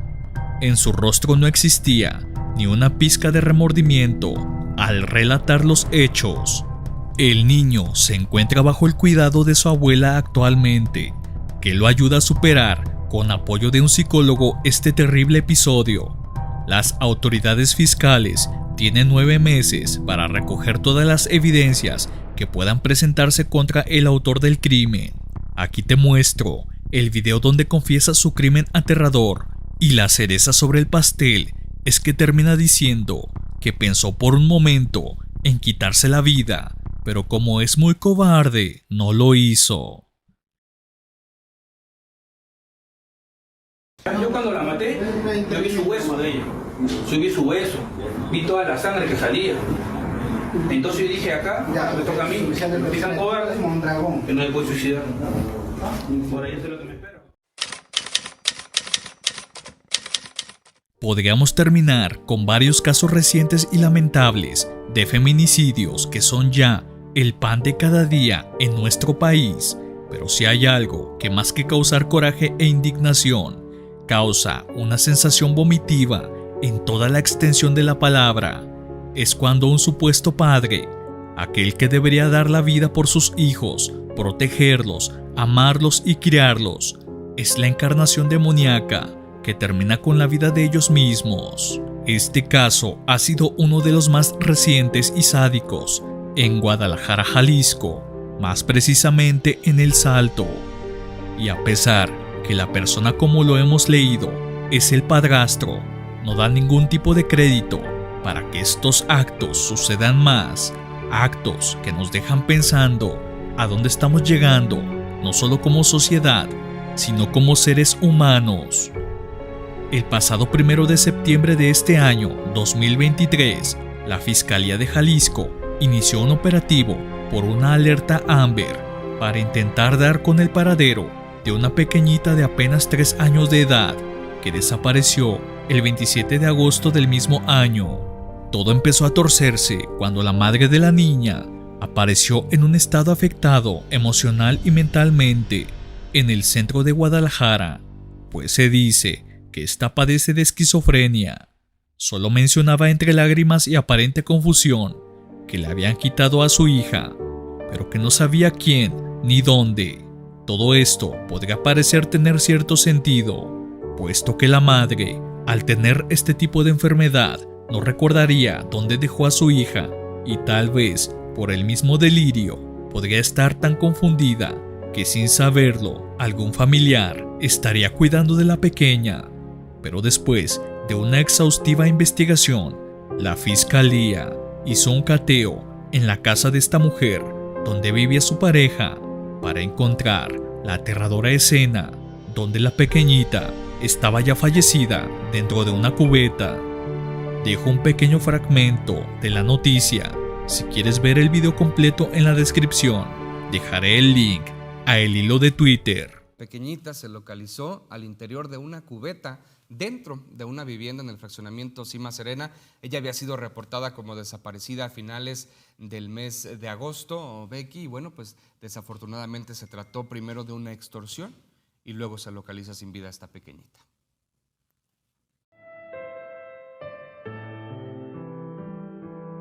Kailani Guadalupe es la menor de 3 años de edad que fue reportada como desaparecida el pasado 27 de agosto de este año. Su madre declaró que la pequeña había sido raptada por su padrastro. Según datos de la Fiscalía, este hombre identificado como José Guadalupe N. fue detenido como principal sospechoso, ya que datos de prueba advierten que intentó extorsionar a la madre de Kailani. Todo empezó una mañana de domingo, cuando saqué a pasear a mi perro al parque, que está cerca de mi casa. Era un día soleado y tranquilo, y no había mucha gente por la zona. Mi perro se llama Max, y es un labrador negro muy juguetón y cariñoso. Me gusta llevarlo al parque, porque hay muchos espacios para que corra y se divierta. Estuvimos caminando por el sendero principal, que está rodeado de árboles y arbustos. Max iba olisqueando todo lo que encontraba, y yo lo seguía con la correa. De vez en cuando le lanzaba una pelota para que la persiguiera y me la trajera. Era un momento agradable y relajante, y no me preocupaba nada más. Después de un rato, decidí tomar un atajo por un camino secundario, que era más estrecho y menos transitado. Quería llegar a una zona del parque, donde había un lago y unos bancos para sentarse. Pensé que sería un buen lugar para descansar y disfrutar del paisaje. El camino secundario estaba un poco descuidado, y había hierba alta y maleza por todos lados. También había algunas flores silvestres de colores que le daban un toque de belleza al lugar. Max se mostraba más curioso e inquieto y tiraba de la correa con fuerza. Yo lo dejaba explorar, pero sin soltarlo. Fue entonces cuando lo vi. A unos metros de distancia había algo tirado en el suelo junto a unos arbustos. Al principio pensé que era una bolsa de basura o algún objeto abandonado, pero me acerqué más. Me di cuenta de que era una persona, una mujer. La mujer estaba boca arriba, con los ojos abiertos y la boca entreabierta. Tenía el pelo rubio y largo, y vestía una camiseta blanca y unos pantalones azules. Estaba cubierta de sangre, sobre todo en el pecho y cuello. Tenía varias heridas de arma blanca que habían atravesado su ropa y su piel. Su expresión era de terror y dolor. Me quedé paralizado al verla. No podía creer lo que tenía delante. Sentí un escalofrío recorrerme la espalda y un nudo en el estómago. Mi corazón latía con fuerza y mi respiración se aceleró. No sabía qué hacer ni cómo reaccionar. Max también se quedó quieto al verla. Se puso a ladrar con fuerza y trató de acercarse a ella. Yo lo sujeté con la correa e intenté calmarlo. Le dije que no se moviera, que nos íbamos a ir de ahí. Pero antes de poder dar media vuelta, escuché otro sonido. Un disparo. Provenía de detrás de los arbustos, donde estaba la mujer. Sonó fuerte y claro, rompiendo el silencio del lugar. Me sobresalté al oírlo y sentí un pánico indescriptible. No me atreví a mirar hacia allí. Solo pensé en salir corriendo lo más rápido posible. Tiré de Max con la correa y eché a correr por el camino secundario. No miré atrás ni una sola vez. Mientras corría, escuché otro disparo y luego otro más. No sé cuántos fueron en total. Solo sé que no paré de correr hasta que llegué al sendero principal, donde había más gente y más seguridad. Cuando llegué allí, me detuve a tomar aire. Estaba sudando y temblando. Max también estaba agitado y nervioso. Miré a mi alrededor, buscando ayuda. Vi a un policía que patrullaba por el parque. Me acerqué a él con dificultad y le conté lo que había visto. Le dije que había una mujer muerta en el camino secundario y que había oído disparos. El policía me miró con incredulidad al principio, pero luego vio mi estado y se lo tomó en serio. Me dijo que me tranquilizara, que iba a llamar a refuerzos. Sacó su radio y pidió apoyo. Dijo que había un posible homicidio y un suicidio en el parque. Me quedé con él hasta que llegaron más policías y una ambulancia. Me hicieron varias preguntas y me tomaron mis datos. Me dijeron que había sido un caso de violencia de género, que el hombre que había matado a la mujer era su expareja y que luego se había quitado la vida. Me dijeron que era una situación muy trágica y lamentable y que lo sentían mucho. Me ofrecieron llevarme al hospital o a casa, pero yo rechacé. Solo quería estar solo y olvidar lo que había visto. Me fui del parque con Max y me metí en un taxi. Desde ese día no he vuelto a pisar el parque. Tampoco he podido dormir bien, ni concentrarme en nada. Cada vez que cierro los ojos, veo la cara de aquella mujer muerta y oigo los disparos. Me siento culpable por no haber podido hacer nada por ella, por no haber podido llegar antes o por no haber llamado al 911. Sé que no es mi culpa, pero no puedo evitarlo. Esa mañana de domingo cambió mi vida para siempre y no sé si algún día podré superarlo. Cuando era niño, vivía cerca de un bosque que los lugareños llamaban el Bosque de los Olvidados. Siempre me habían dicho que no entrara solo en el bosque, pero la curiosidad de un niño es difícil de controlar. Un día, después de la escuela, decidí aventurarme en el bosque para explorar. Al principio, todo parecía normal.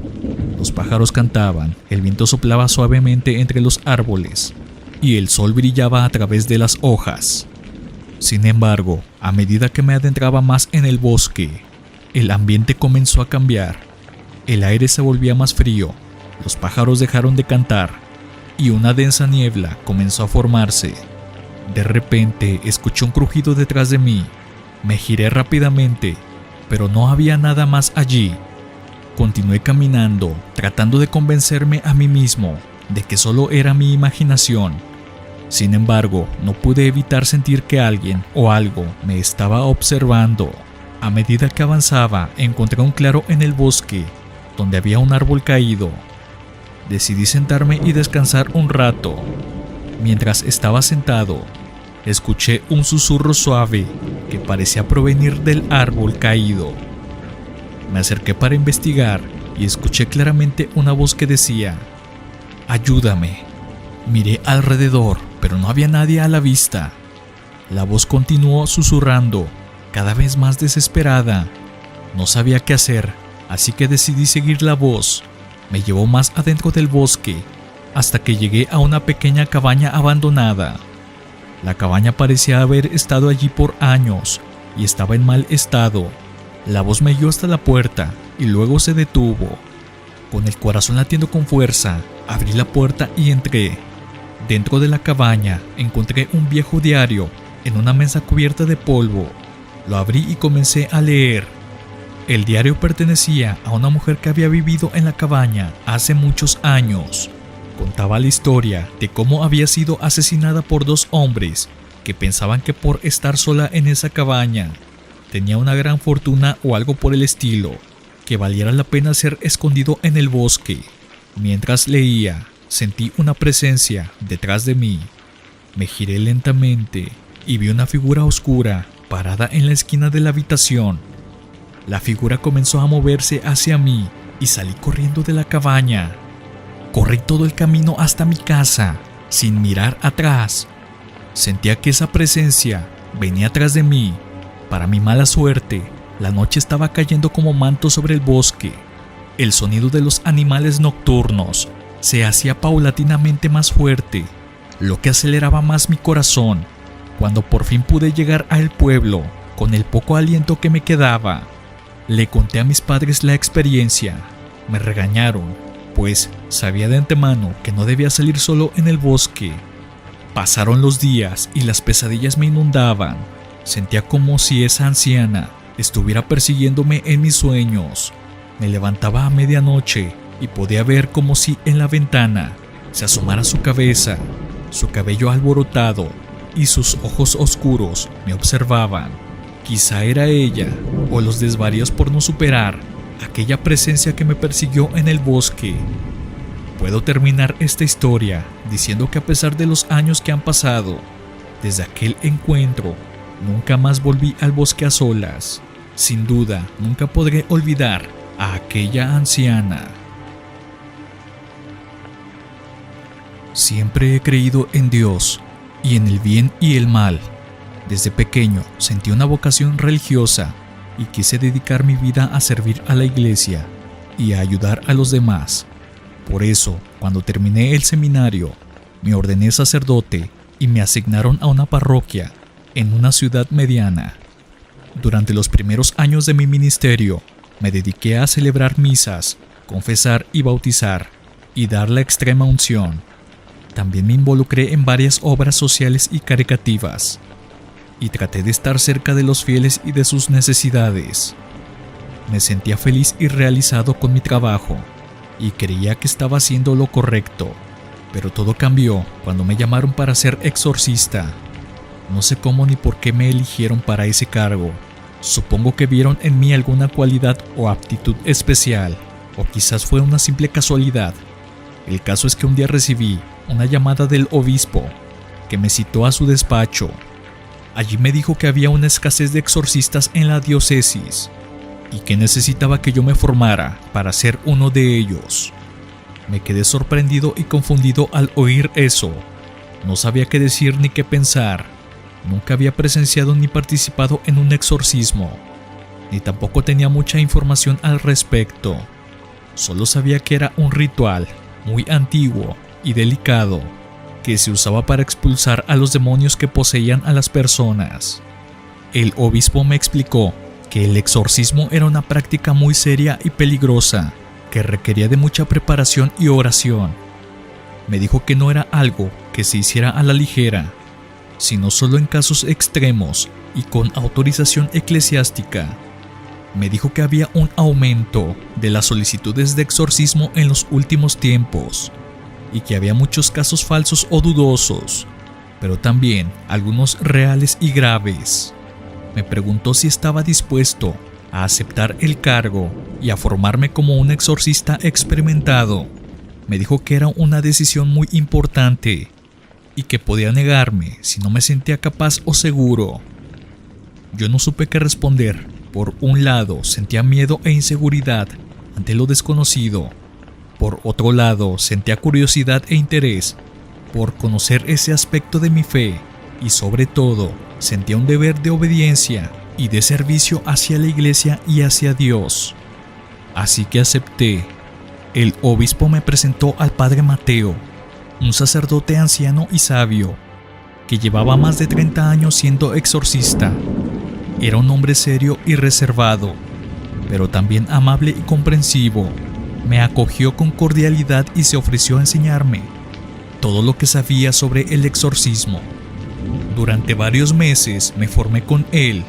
Me hizo leer libros y documentos sobre el tema. Me explicó la teología y la psicología del exorcismo.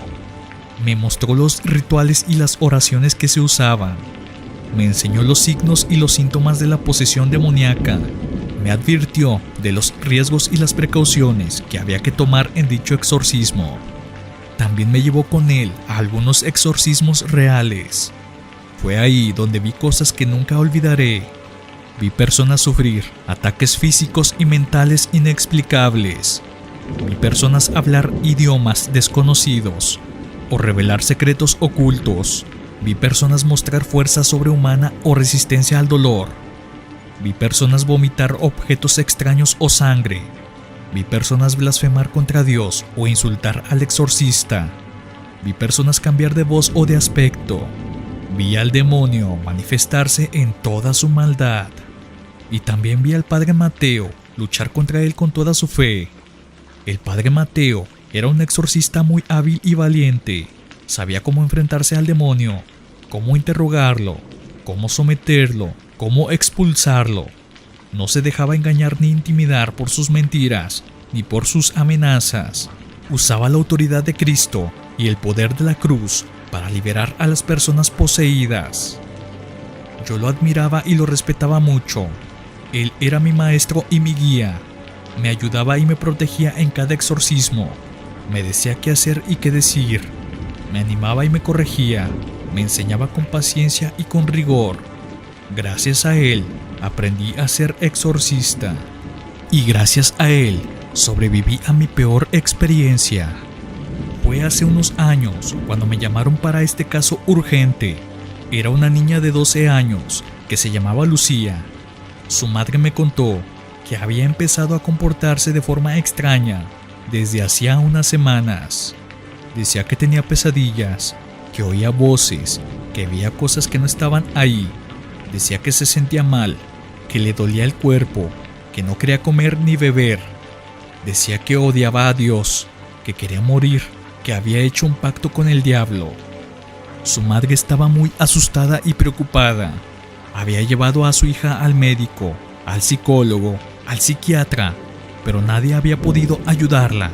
Había probado con remedios caseros, con amuletos, con brujos, pero nada había funcionado. Había rezado mucho y había pedido ayuda a la iglesia. Yo fui el encargado de atender su caso. Lo primero que hice fue entrevistar a la madre y a la niña, para conocer su historia y su situación. Lo seguido que hice fue examinar a la niña, para ver si presentaba algún signo de posesión demoníaca. Lo tercero que hice fue pedir permiso al obispo para realizar un exorcismo. El obispo me dio el permiso y me asignó al padre Mateo como asistente. Me dijo que era un caso difícil y delicado y que necesitaba su experiencia y apoyo. Me dijo que confiaba en mí y que rezaría por mí. El día del exorcismo llegó. Fuimos al domicilio de la niña, donde nos esperaban su madre y su abuela. La niña estaba en su habitación, acostada en la cama. Estaba pálida y demacrada, con ojeras y el pelo sucio. Tenía las uñas largas y afiladas, y los dientes manchados de sangre. Tenía marcas de mordiscos y arañazos en los brazos y las piernas. Nos acercamos a ella con cautela. Le hablamos con dulzura y con firmeza. Le dijimos que estábamos ahí para ayudarla, para liberarla del mal que la atormentaba. Le dijimos que no tuviera miedo, que confiara en nosotros. Ella nos miró con odio y desprecio. Nos dijo que no quería nuestra ayuda, que no confiaba en nosotros. Nos dijo que nos fuéramos, que nos dejara en paz. Nos dijo que ella era feliz con su amo, con su señor. Nos dijo su nombre, Beelzebú, el príncipe de los demonios, el señor de las moscas. Nos quedamos helados al oír eso. Sabíamos que era uno de los demonios más poderosos y peligrosos que existían. Sabíamos que era un enemigo formidable, que no se rendiría fácilmente. Pero también sabíamos que teníamos una misión que cumplir. Así que empezamos el exorcismo. El padre Mateo tomó la iniciativa y yo lo seguí. Nos pusimos nuestras estolas moradas y nos santiguamos. Tomamos nuestros crucifijos y nuestros frascos de agua bendita. Abrimos nuestros libros de rituales y empezamos a rezar. Invocamos el nombre de Dios Padre, Hijo y Espíritu Santo. Invocamos el nombre de la Virgen María, Madre de Dios. Invocamos el nombre de los santos ángeles y arcángeles. El exorcismo fue una batalla muy dura y larga. El demonio Beelzebú se resistió con todas sus fuerzas y nos atacó de todas las formas posibles. Nos lanzó objetos, nos escupió, nos arañó, nos mordió, nos insultó, nos amenazó, nos tentó, nos reveló nuestros pecados, nuestros miedos, nuestros secretos, nos hizo dudar de nuestra fe, de nuestra vocación, de nuestra salvación. Pero nosotros no nos rendimos, seguimos rezando, bendiciendo, ordenando. Usamos la autoridad de Cristo y el poder de la cruz para someter al demonio. Le recordamos su derrota y su condena. Le exigimos que saliera de la niña y que volviera al infierno. El exorcismo duró varias horas. Hubo momentos en los que pensamos que lo habíamos logrado, pero el demonio volvía a manifestarse con más furia y violencia. Hubo momentos en los que pensamos que no lo íbamos a lograr, pero el padre Mateo nos animaba a seguir adelante. Finalmente, el demonio cedió, dio un grito terrible y salió de la niña en forma de una nube negra y pestilente. La nube se disipó en el aire y se oyó un silencio sepulcral. La niña quedó inconsciente en la cama, pero respiraba con normalidad. Tenía el rostro tranquilo y sereno, y las heridas habían desaparecido. Estaba libre del mal. Nosotros estábamos exhaustos y heridos, pero aliviados y agradecidos. Habíamos salvado a la niña y habíamos vencido al demonio. Nos abrazamos los unos a los otros y dimos gracias a Dios. La madre y la abuela de la niña entraron en la habitación y se acercaron a ella con cuidado. La vieron dormir plácidamente y se echaron a llorar de emoción. Nos dieron las gracias por lo que habíamos hecho y nos pidieron perdón por lo que habíamos sufrido. Le dijimos que no tenía nada que agradecernos, ni pedirnos perdón, que solo habíamos cumplido con nuestro deber. Le dijimos que cuidara bien a la niña, que la llevaran al médico para un chequeo, que la apoyaran en su recuperación. Les dijimos que rezaran mucho por ella, que le inculcaran la fe, que la protegieran del mal. Les dijimos que Dios la amaba y que nosotros también. Nos despedimos de ellas con cariño y nos fuimos de la casa. A pesar que ya llevo muchos años siendo exorcista y que ahora que escribo esta carta, el padre Mateo partió ya a el cielo, me queda el recuento de diversas experiencias únicas y peligrosas, pero ninguna como aquella de la niña. En mi ciudad natal hay un lago que siempre ha estado rodeado de misterio y leyendas urbanas. Se dice que hace muchos años una joven se ahogó en el lago y su espíritu ha rondado el área desde entonces. Siempre fui escéptico sobre estas historias, hasta que tuve mi propio encuentro con el espectro del lago. Era una noche de verano y decidí ir a pescar al lago con algunos amigos. Llegamos al lago justo después del atardecer y encontramos un buen lugar para sentarnos y lanzar nuestras líneas. Después de un par de horas, uno de mis amigos sugirió que nos adentráramos en el lago en el bote. Remamos hacia el centro del lago y lanzamos nuestras líneas nuevamente. Todo estaba tranquilo, excepto por el suave chapoteo del agua contra el bote. De repente, uno de mis amigos señaló hacia la orilla y dijo que vio algo moverse entre los árboles. Todos miramos en esa dirección, pero no vimos nada. Unos minutos después, escuchamos un suave lamento que parecía provenir de la dirección que mi amigo había visto el movimiento. El lamento se hizo más fuerte y más angustioso, y luego vimos una figura blanca emergiendo de los árboles y caminando hacia el agua. La figura parecía ser una joven con un vestido blanco, y su cabello colgaba mojado y pesado sobre sus hombros. Caminó hacia el agua y se adentró en el lago, desapareciendo bajo la superficie. Nos quedamos atónitos, sin saber qué hacer. Después de unos momentos, decidimos remar de regreso a la orilla y salir de allí lo más rápido posible. Mientras remábamos hacia la orilla, escuchamos el lamento nuevamente, esta vez más cerca. Aceleramos el ritmo y finalmente llegamos a la orilla. Salimos del bote y corrimos hacia nuestros coches. Mientras nos alejábamos, miré por el retrovisor y vi la figura blanca parada en la orilla del lago, mirándonos mientras nos íbamos. Pero esta vez se había ido aquella bella joven misteriosa, con lamento suave e inquietante. Ahora veía a una anciana, con el cabello oscuro, sucio, como si colgaran ramas o basura de él. Su mirada llena de odio y su boca, apenas perceptible, con los dientes podridos, lanzaba un alarido, como si estuviera lamentando que no hayamos ido rápidamente antes de hacernos daño. Tiempo después, supimos que en ese lago algunas personas sabían que una bruja merodeaba por las tardes y noches en búsqueda de presas para sus depravados rituales. Soy un adolescente brasileño que vive en una casa grande y antigua con mis padres y mi hermana menor. Mi casa tiene 2 pisos y mi habitación está en el segundo. Me gusta mi habitación porque es amplia y cómoda y tiene una ventana que da al jardín. También me gusta porque está lejos del ruido y de las molestias de la planta baja, donde está la cocina, el comedor, el salón y el estudio de mi padre.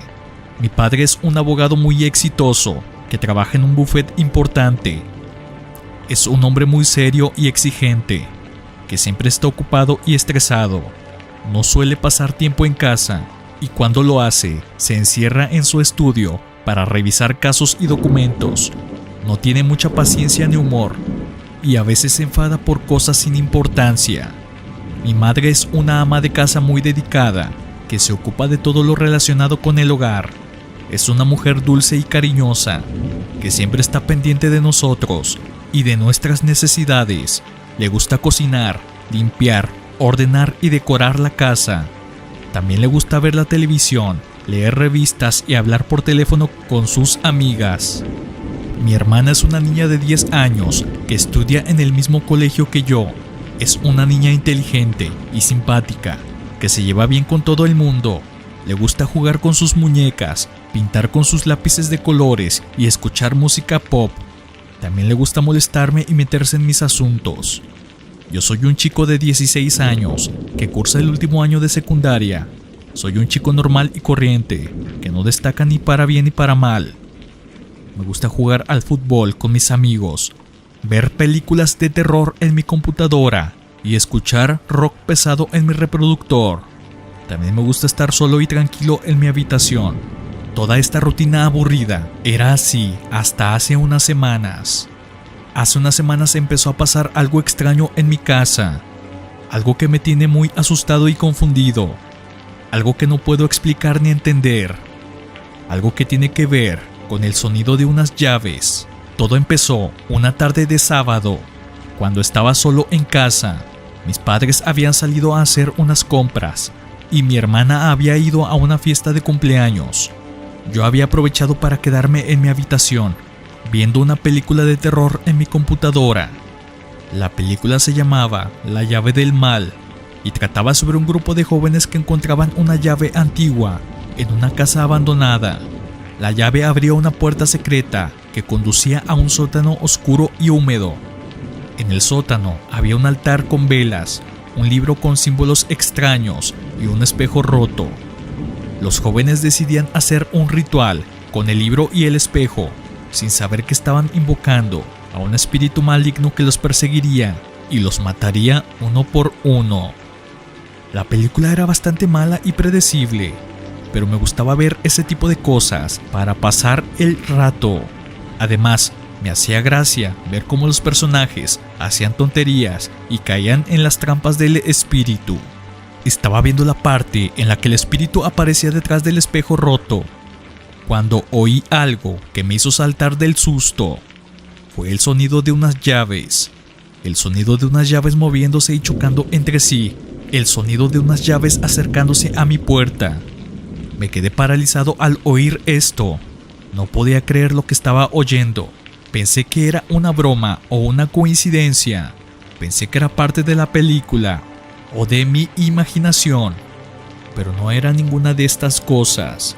Era real y estaba pasando en ese momento. Miré hacia la puerta de mi habitación, esperando ver quién era, esperando ver a mis padres o a mi hermana, que habían vuelto a la casa y que querían entrar en mi habitación. Esperaba ver una cara familiar y amable que me saludara y me preguntara qué estaba haciendo. Pero no vi nada de eso. Lo que vi fue algo que me heló la sangre. Vi la manilla de la puerta moverse lentamente. Vi la puerta abrirse con un crujido. Vi una mano sujetando unas llaves. Una mano pálida y huesuda. Una mano que no era humana. Una mano que me apuntaba con las llaves. Y oí una voz que me hablaba en un tono burlón y siniestro. Una voz que no era de este mundo. Una voz que me dijo: «Hola, ¿me estabas esperando?». Al día siguiente, se leía en los periódicos locales que un niño había sido encontrado sin vida dentro de su habitación, pues, según la declaración de su hermanita, que acababa de llegar cuando él estaba gritando, desesperado en el cuarto, diciendo que esa cosa se lo quería llevar, parecía que estaba luchando porque no lo tocaran, o al menos en su rostro de terror se veía esto.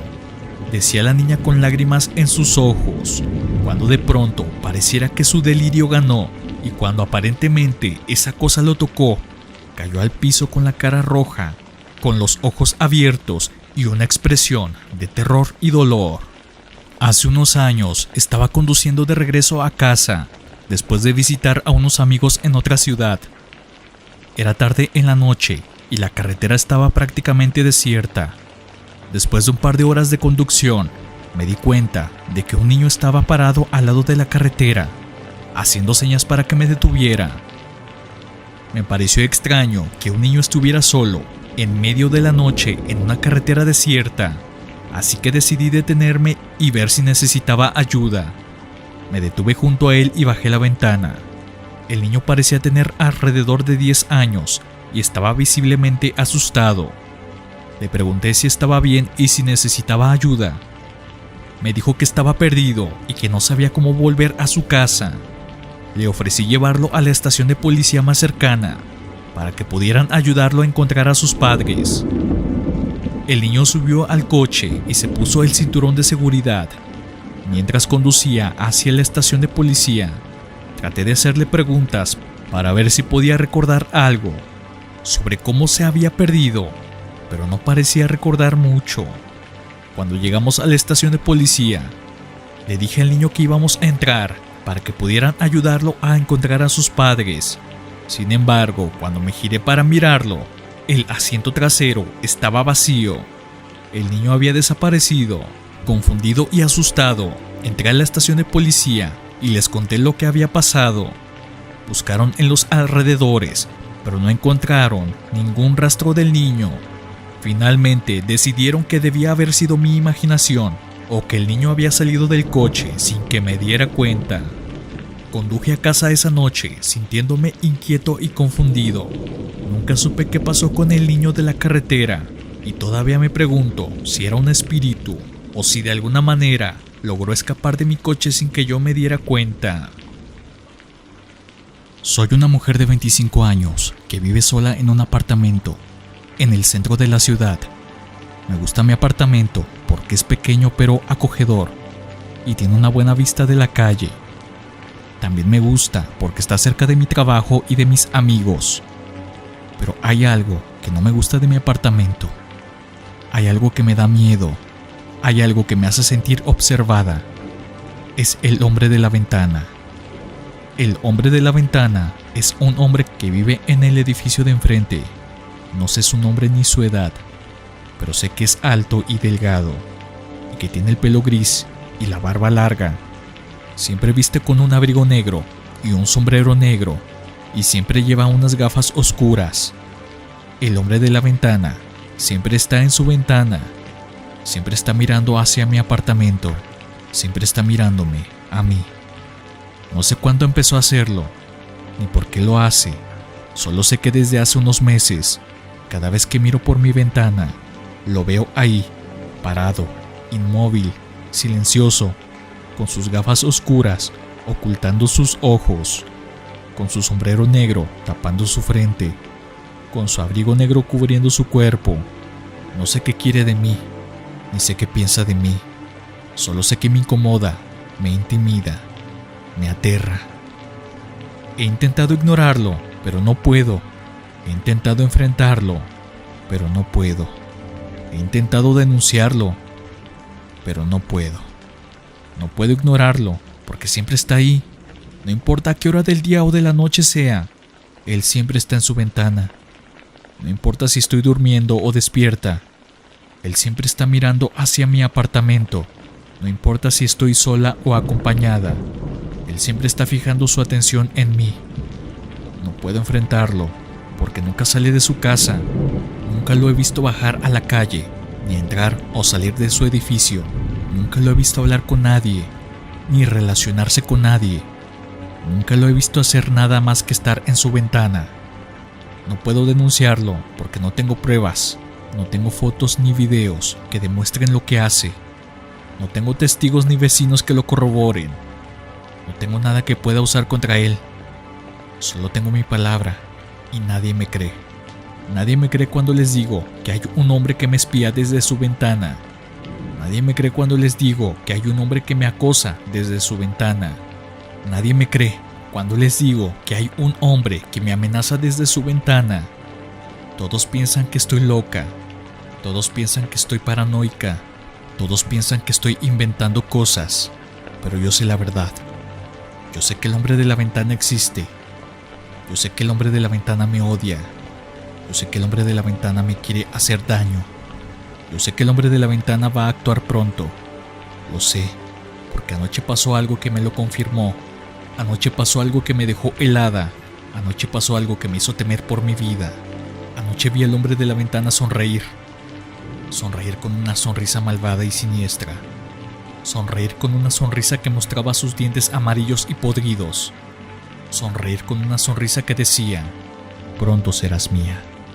No sé a ciencia cierta a qué se refiere con estas palabras, que me llegaron hasta los huesos, pero cualquier cosa es mejor que esta habitación, donde llevo 6 meses luchando contra esta enfermedad terminal.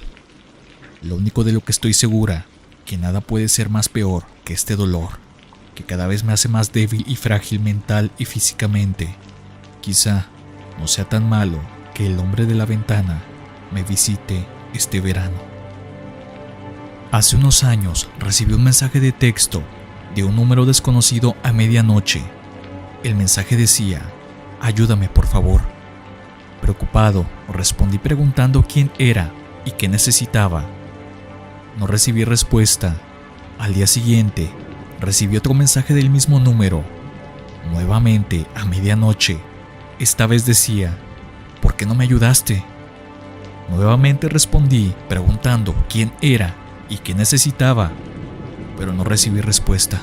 Esto continuó durante varios días, siempre a medianoche, y siempre con mensajes cada vez más angustiosos. Estoy asustado, no sé qué hacer. Por favor, ayúdame. Cada vez respondía preguntando quién era y qué necesitaba, pero nunca recibí respuesta. Finalmente, decidí llamar al número. Sonó varias veces y luego alguien contestó. Era una voz de mujer, temblorosa y asustada. Me dijo que estaba atrapada en una casa y que no sabía dónde estaba. Dijo que había sido secuestrada y que necesitaba ayuda. Le dije que llamaría a la policía y le pedí que se quedara en la línea. Llamé a la policía y les di la información que tenía. Mientras hablaba con ellos, la llamada se cortó. La policía rastreó el número y encontró la ubicación de la casa. Cuando llegaron, encontraron a la mujer atada y amordazada en el sótano.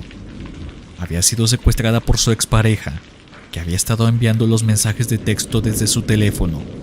Afortunadamente, la mujer fue rescatada y su secuestrador fue arrestado. Aún me estremezco al pensar en lo que podría haberle pasado si no hubiera decidido llamar a este número desconocido.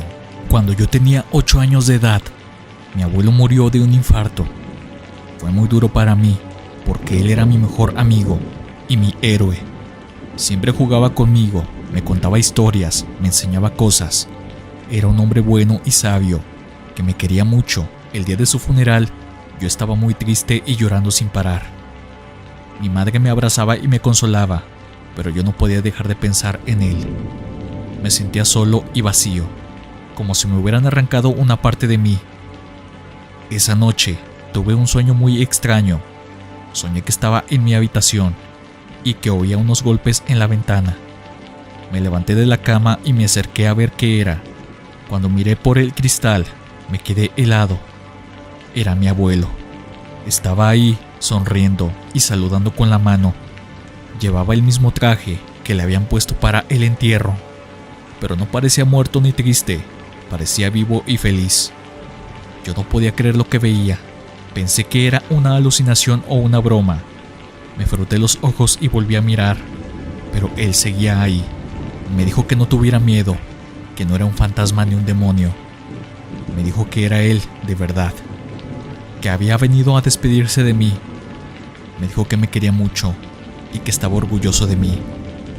Me dijo que no estuviera triste, que él estaba bien y en paz. Me dijo que algún día nos volveríamos a ver, pero que mientras tanto tenía que seguir viviendo y siendo feliz. Yo no sabía qué decir ni qué hacer. Solo sentía una mezcla de alegría y confusión. Quería abrazarlo y besarlo, pero no podía salir de la habitación. Quería hablarle y preguntarle cosas, pero no podía abrir la boca. Él me dijo que no me preocupara, que él entendía lo que sentía.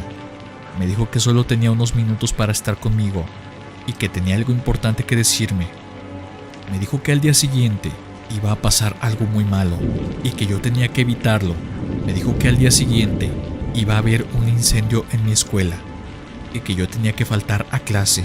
Yo no entendí nada de lo que me decía. No sabía cómo podía saber esto, ni cómo podía evitarlo. No sabía si debía creerle o no, si era producto de mi imaginación. Él me dijo que confiara en él, que él nunca me mentiría ni me haría daño. Me dijo que era la verdad y que era por mi bien.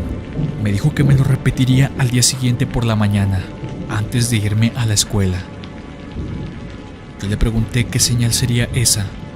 Él me dijo que lo sabría cuando lo viera, y entonces desapareció. Me desperté sobresaltado y miré el reloj. Eran las 7 de la mañana y tenía que irme a la escuela. Me levanté de la cama y me vestí rápidamente. No sabía si lo que había soñado era real o no, pero no podía dejar de pensar en ello. Bajé al comedor, donde estaba mi madre preparando el desayuno. Ella me saludó con una sonrisa y me preguntó cómo había dormido. Yo le dije que bien, pero no le conté nada de mi sueño. No quería asustarla ni preocuparla. Me senté a la mesa y empecé a comer. Mi madre se sentó junto a mí y empezó a hablar de cosas sin importancia. Yo la escuchaba distraídamente mientras miraba por la ventana, y entonces lo vi. Lo vi en el cielo. Era un arco iris. Era un arco iris enorme y brillante que se extendía sobre la ciudad. Un arco iris como el que le gustaba a mi abuelo. Un arco iris como el que me había prometido mi abuelo. Era la señal. La señal de que mi abuelo era real. La señal de que mi abuelo me había salvado la vida. Luis era un chico de 24 años, apasionado por la programación y la tecnología. Había escuchado historias que en la web profunda había foros donde podía mejorar sus habilidades de hacking. No tardó mucho hasta que encontró un foro en la web profunda, donde los hackers compartían trucos y herramientas. Después de participar en el foro durante algún tiempo, fue contactado por otro usuario que tenía un username llamado Bastión2342, que le ofreció una herramienta de rastreo avanzada a cambio de un favor. Intrigado, aceptó el trato.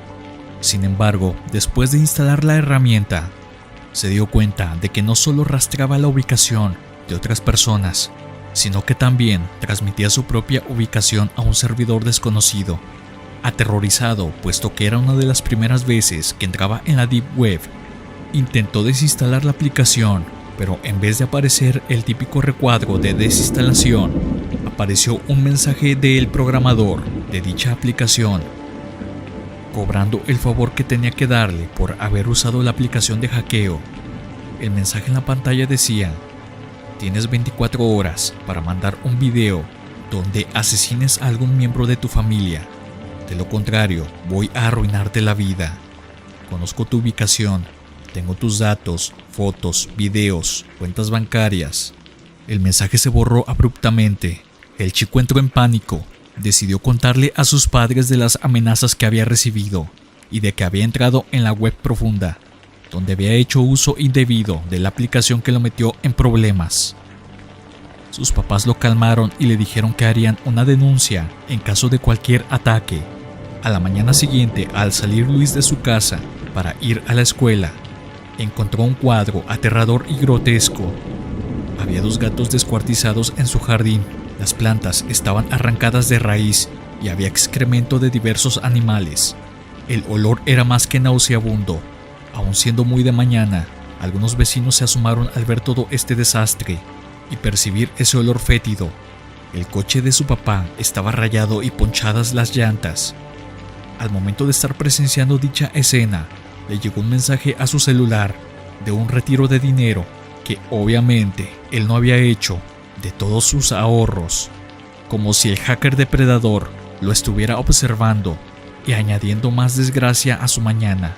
Luis estaba en shock, solo se frotó las manos en la cara, limpiando las lágrimas de coraje e impotencia que sentía, mientras se recargaba en la pared, donde se dio apenas cuenta que con la sangre de los pobres animales estaba escrito el username Bastión2342.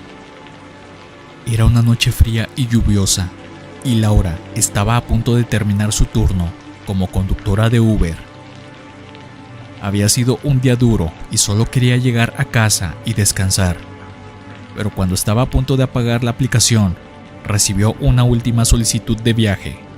Era un hombre que estaba en una calle solitaria y que quería ir a un cementerio. Laura dudó un momento, pero pensó que quizá era alguien que quería visitar a un ser querido fallecido. Además, necesitaba el dinero, así que aceptó el viaje. Llegó al lugar indicado y vio a un hombre vestido de negro con una gabardina y un sombrero. Tenía un costal a su lado. El hombre se subió al coche sin decir una sola palabra, solo que notó Laura que este hombre tuvo inconvenientes al subir su costal. Se veía que estaba pesado y era muy grande. El hombre le indicó la dirección del cementerio. Laura notó algo extraño en él, pero no quiso hacer preguntas. Encendió la radio y condujo hacia el destino. Durante el trayecto, el hombre no dijo nada, solo miraba por la ventana con una expresión sombría. Laura intentó romper el hielo y le preguntó si iba a visitar a alguien especial. El hombre se giró hacia ella y le dijo con una voz grave: sí, a mi esposa. Lo siento mucho, dijo Laura compasiva. ¿Hace mucho que murió?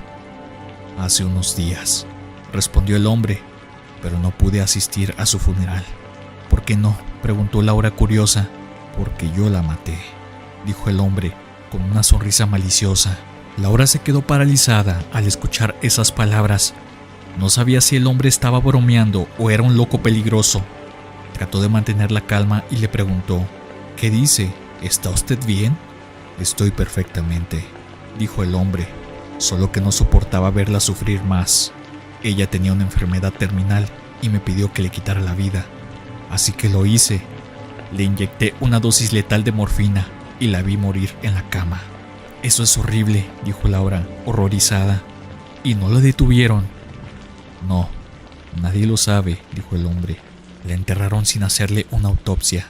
Pero yo no puedo soportar la idea de dejarla ahí, en ese frío agujero. Así que decidí robar su cadáver y darle una sepultura digna en otro lugar.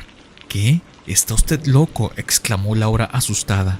¿Cómo va a hacer eso? Ya lo he hecho, dijo el hombre. Esta noche fui al cementerio con una pala y desenterré su ataúd. Lo abrí y tomé su cuerpo, lo envolví en una sábana y lo metí en este costal que llevo aquí. El hombre señaló el costal que había en el asiento trasero del coche. Laura ahora había entendido por qué este hombre había tenido tanto problema en subir dicho costal. Pero ahora lo vio al hombre con horror. No podía creer lo que estaba oyendo. El hombre era un asesino y un profanador de tumbas, y ella estaba atrapada con él en el coche. Por favor, déjeme salir, rogó Laura. No quiero tener nada que ver con esto. Lo siento, pero no puedo hacer eso, dijo el hombre. Usted es la única persona que sabe mi secreto y no puedo dejarla ir así como así. ¿Qué va a hacerme?, preguntó Laura temblando. No se preocupe, no le haré daño, dijo el hombre. Al contrario, le haré un favor, para garantizar que no dirá nada y que por ende la dejaré tranquila. El hombre sacó un cuchillo del bolsillo y se abalanzó sobre Laura. Laura estaba aterrada gritando. El hecho de saber que había un cadáver en la parte de atrás y que era muy de noche, mientras un hombre con obvio estado de enfermedad mental la iba a matar, la hizo gritar como nunca antes lo había hecho. Pero el hombre no quería terminar con ella. Lo que hizo fue forzarla a sacar la lengua, mientras ponía la punta del cuchillo en su cuello, que poco a poco iba causándole más dolor. Si ésta no accedía a sacar su lengua, Laura lo hizo finalmente, para que este hombre se la cortara sin piedad alguna, dando fin con esto a que ella pudiera dar detalles de este hombre, con palabras. Carlos y Ana eran una pareja feliz que acababan de salir de una cena romántica en el centro de la ciudad. Habían celebrado su aniversario y estaban deseando llegar a su casa para seguir disfrutando de su velada. Decidieron tomar un taxi, ya que era tarde y no había mucho transporte público. Había un taxi que estaba aparcado en la siguiente acera. El hombre salió rápido del taxi y les hizo la señal si necesitaban servicio. Ellos accedieron rápidamente, creyeron que estaban muy de suerte. El taxista era un hombre mayor, con el pelo canoso y la cara arrugada. Les saludó con amabilidad y les preguntó a dónde iban. Carlos le dio la dirección de su casa y el taxista asintió. Durante el trayecto, Carlos y Ana se abrazaron y se besaron, sin prestar mucha atención al camino. El taxista les miraba por el retrovisor con una sonrisa maliciosa. De repente, giró el volante y se desvió por una calle oscura y solitaria. ¿Qué hace?, preguntó Carlos sorprendido. Esta no es la ruta. Tranquilo, amigo, dijo el taxista. Conozco un atajo. Este es un camino seguro y rápido. No me gusta este camino, dijo Ana nerviosa. Vuelva a la ruta principal, por favor. No se preocupe, señora, dijo el taxista.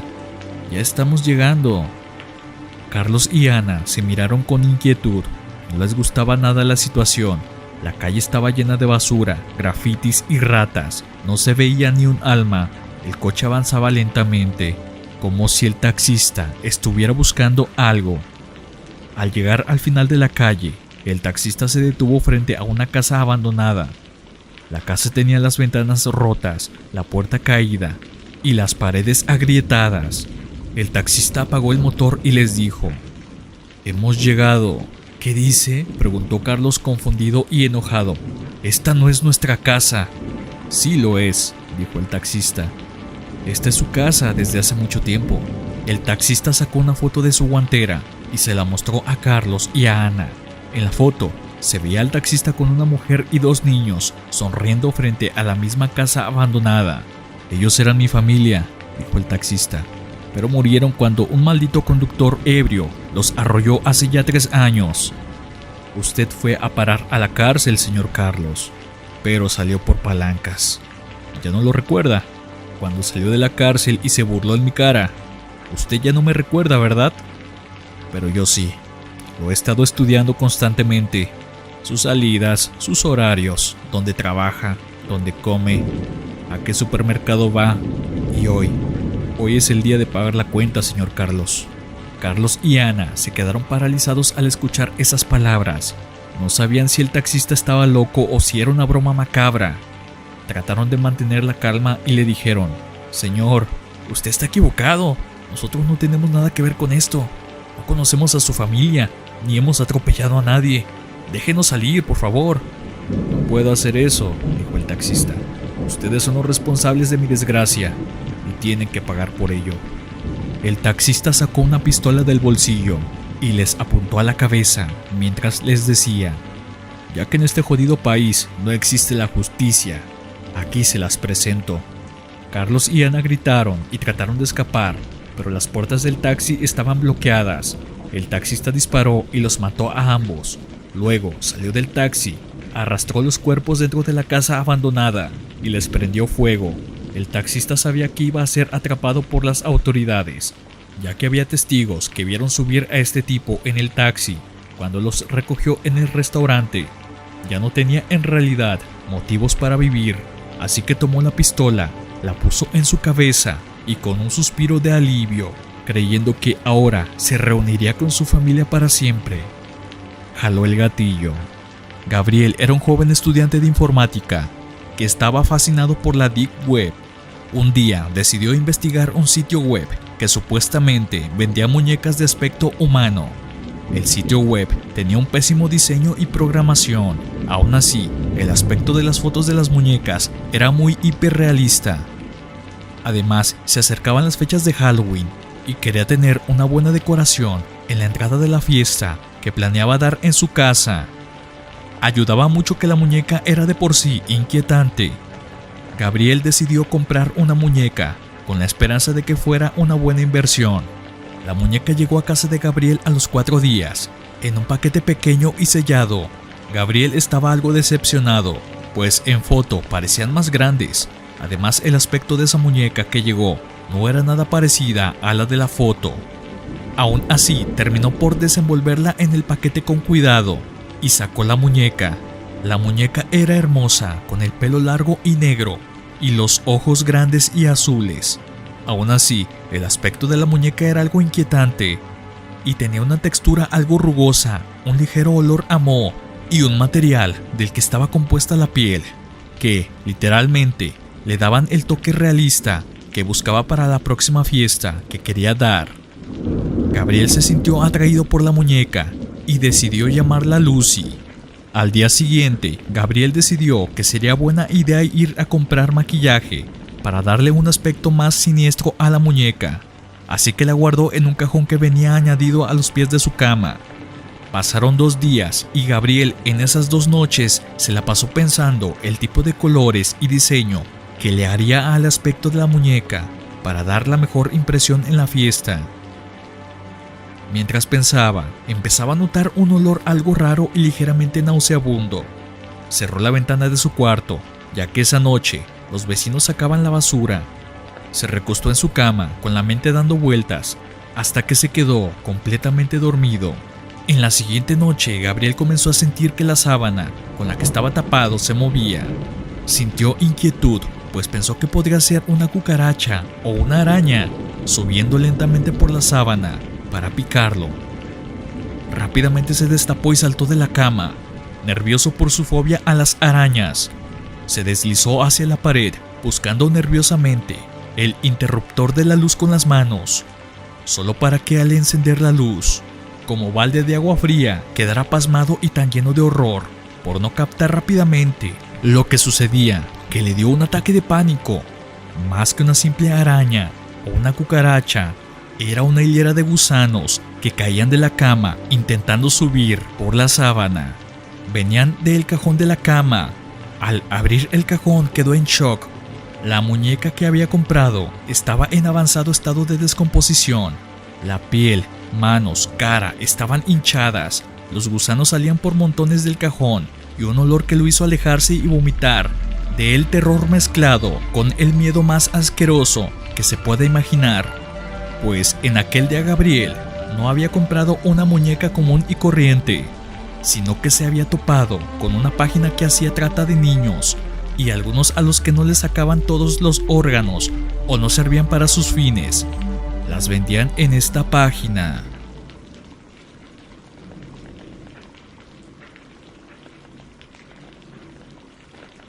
La enfermera de la muerte. No tiene remordimientos, no hay atenuantes, dice el juez que llevó el caso de la enfermera que mató a 7 recién nacidos en un hospital. Solo 3 mujeres han recibido una pena tan dura en el Reino Unido. Lucy Ledby era una enfermera de 33 años de edad que trabajaba en la unidad neonatal del Hospital Counties en Inglaterra, donde se encargaba de cuidar a los bebés más enfermos y vulnerables. Entre 2015 y 2016, Ledby asesinó a 7 bebés e intentó matar a otros 6. Aprovechando los momentos en que el personal estaba descuidado o en descanso, Ledby usaba diferentes métodos para dañar a los bebés, como inyectarles aire en la sangre o el estómago, alimentarlos a la fuerza con leche, agredirlos físicamente o envenenarlos con insulina. Ledby actuaba con frialdad y cinismo, fingiendo ser una profesional, dedicada y apasionada por su trabajo, y engañando a sus colegas y a los familiares de las víctimas sobre las causas de las muertes o lesiones.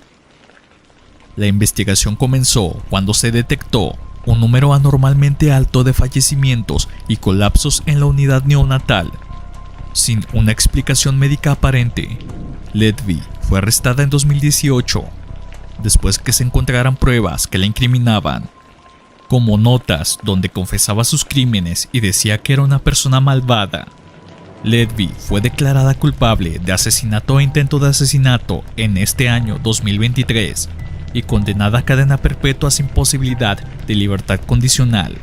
La policía y el juez no encontraron ningún motivo aparente para sus acciones y dijeron que solo ella sabía las razones de sus actos. El caso de Ledby es uno de los más impactantes y perturbadores que se han conocido en la historia de la medicina y la criminología del Reino Unido. Este caso nos hace reflexionar metafóricamente en que hay muchas religiones y creencias que dan voto y fe de la existencia de un ser maligno llamado diablo. Y aunque aún no hay evidencia científica de su existencia, podemos en este tipo de casos confirmar que esta mujer es una clara representación de la esencia de este ser y la existencia del mal. ¿Cómo es posible que alguien pueda hacer algo tan horrible sin tener ninguna razón aparente? ¿Qué factores influyen en el desarrollo de una personalidad tan perversa y cruel? ¿Qué se puede hacer para prevenir y detectar este tipo de conductas? Estas son algunas de las preguntas que nos planteamos al enfrentarnos a este tipo de casos. También nos hace cuestionar nuestra confianza en las instituciones y las personas que se supone deben cuidarnos y protegernos. ¿Cómo es posible que nadie se diera cuenta de lo que estaba pasando en la unidad neonatal ¿Qué fallas hubo en el sistema de seguridad y control? ¿Qué responsabilidad tienen los colegas y los superiores de Ledvi? Sin duda, no nos resta más que estar al tanto de las inconsistencias que pueda haber en casos similares para cuidarnos y cuidar a los más vulnerables de monstruos perversos que, lamentablemente, siguen afuera haciendo de las suyas. La lluvia caía con fuerza aquella noche, cada gota resonando en el techo de mi coche. Como un millar de tambores diminutos, había decidido tomar un atajo por una carretera secundaria para evitar el tráfico de la autopista. A pesar de que conocía la zona, nunca había conducido por ese camino en particular. La carretera estaba rodeada de árboles altos y densos, que formaban un túnel oscuro y sombrío, y la única luz provenía de los faros de mi coche. A medida que avanzaba, la señal de mi teléfono comenzó a desvanecerse, y la radio solo emitía estática. El silencio era ensordecedor, interrumpido solo por el sonido de la lluvia y el rugido del motor. De repente, una figura apareció en medio de la carretera. Frené bruscamente, el coche derrapó unos metros antes de detenerse a escasos metros de la silueta. Creí que era algún animal, por lo enorme que era la silueta, que apenas se alcanzaba a dilucidar por la lluvia y oscuridad de la noche. Cuando por fin pude enfocar bien la mirada y poner las luces altas, logré ver la silueta de una anciana. Parecía que tenía un vestido muy opaco y desgarrado, empapado por la lluvia. Su cabello largo y oscuro cubría su rostro, pero podía ver sus ojos, unos ojos vacíos y sin vida, que me miraban fijamente.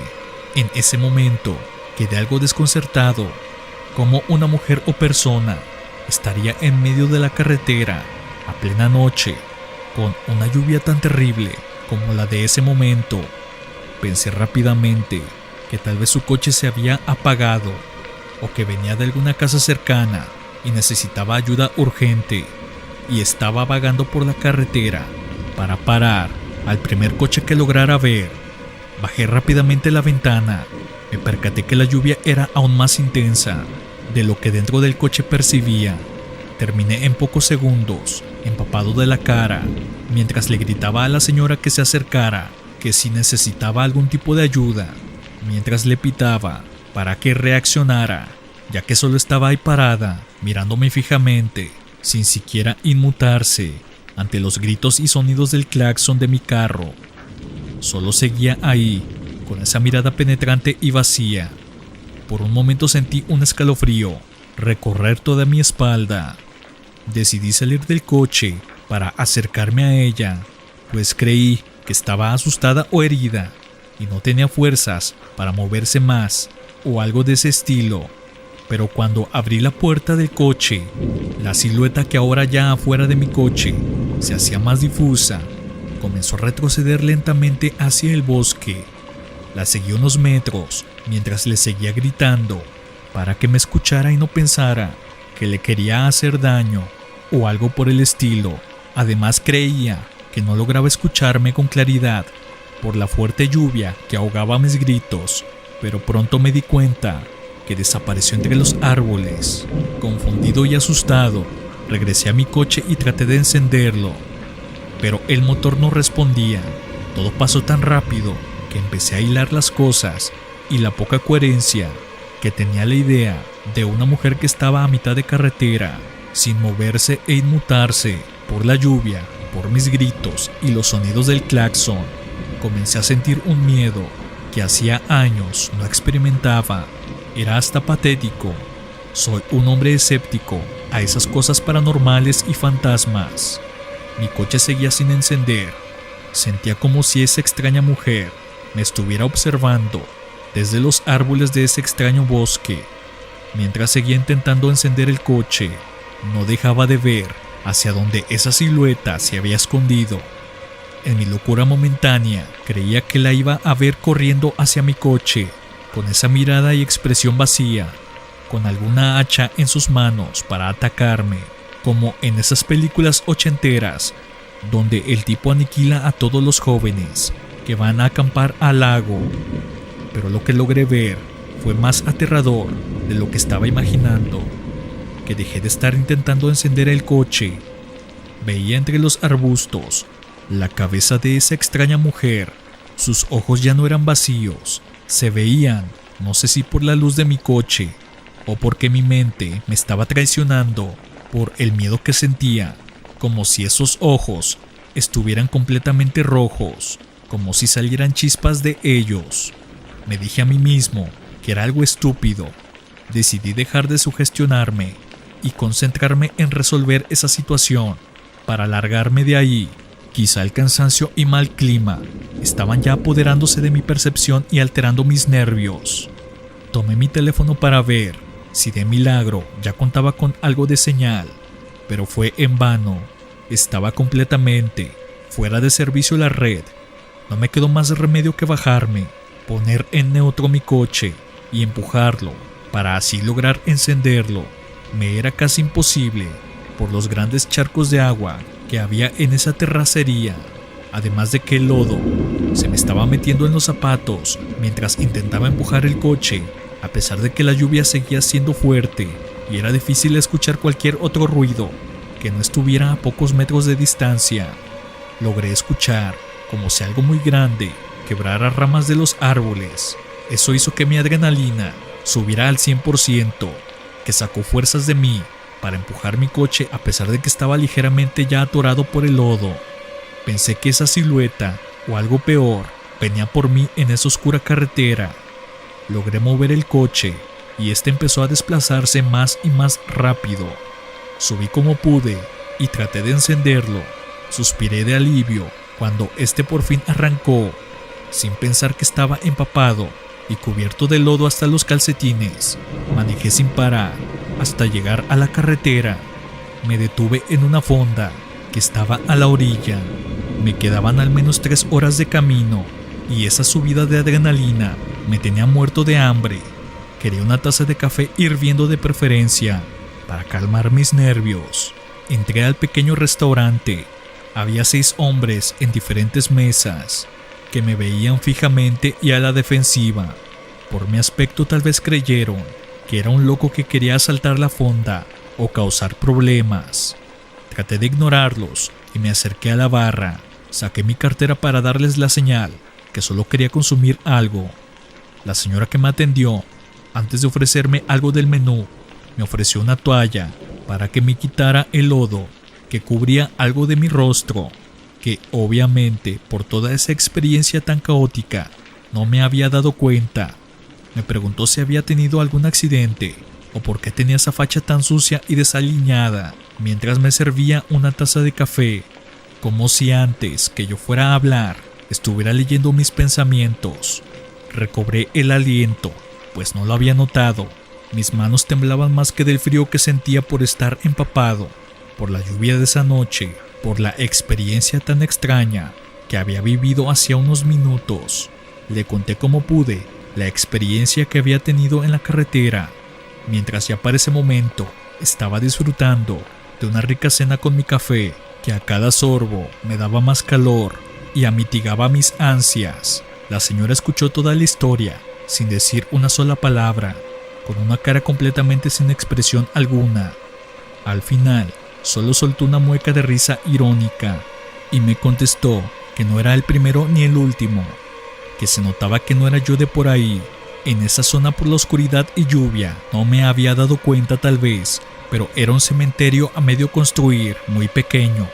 Al final decidieron hacerlo en otro sitio no lejos de ahí, y que no era el primer conductor que contaba alguna experiencia de ese tipo, además de que tenía mucha suerte de solo haber arruinado mi ropa.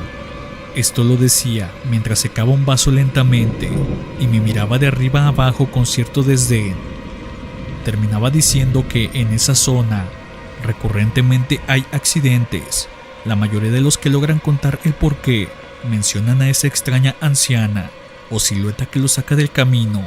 Aún no terminaba de contar cuando uno de los hombres que tenía detrás de mí se levantó y me preguntó más a detalle cómo era esa aparición.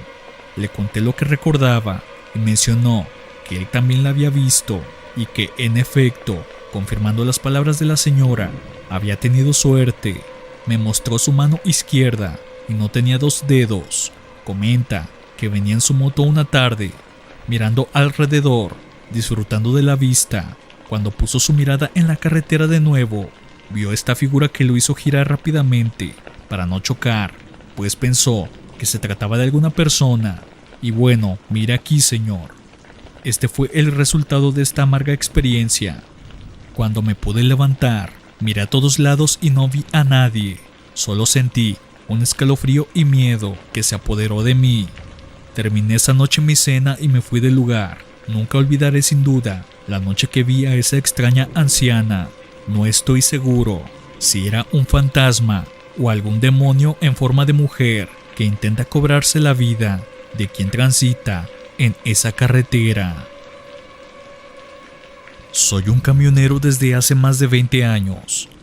He recorrido todo el país y he visto de todo en las carreteras: accidentes, otros camioneros salir de la carretera y terminar en algún barranco, personas atropelladas, otras más aventarse a las ruedas de los camiones para terminar con sus vidas, y cientos de experiencias raras y sobrenaturales, pero nada como lo que me pasó en aquella noche en La Rumorosa.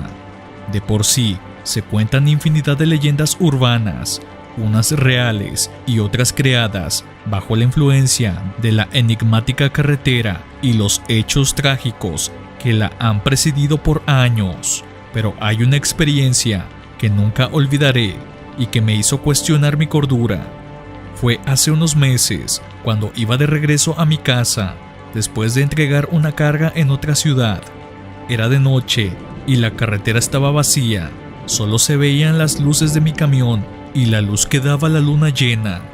Sinceramente, era una de esas noches amenas y relajantes, que más que sentir que estaba trabajando, sentía que era un viaje reparador. Estaba escuchando música en la radio, cuando de repente vi unas luces rojas que se acercaban por el retrovisor. Eran las luces de otro camión que venía a toda velocidad detrás de mí. Me extrañó porque no había visto ningún otro vehículo en la carretera desde hacía horas.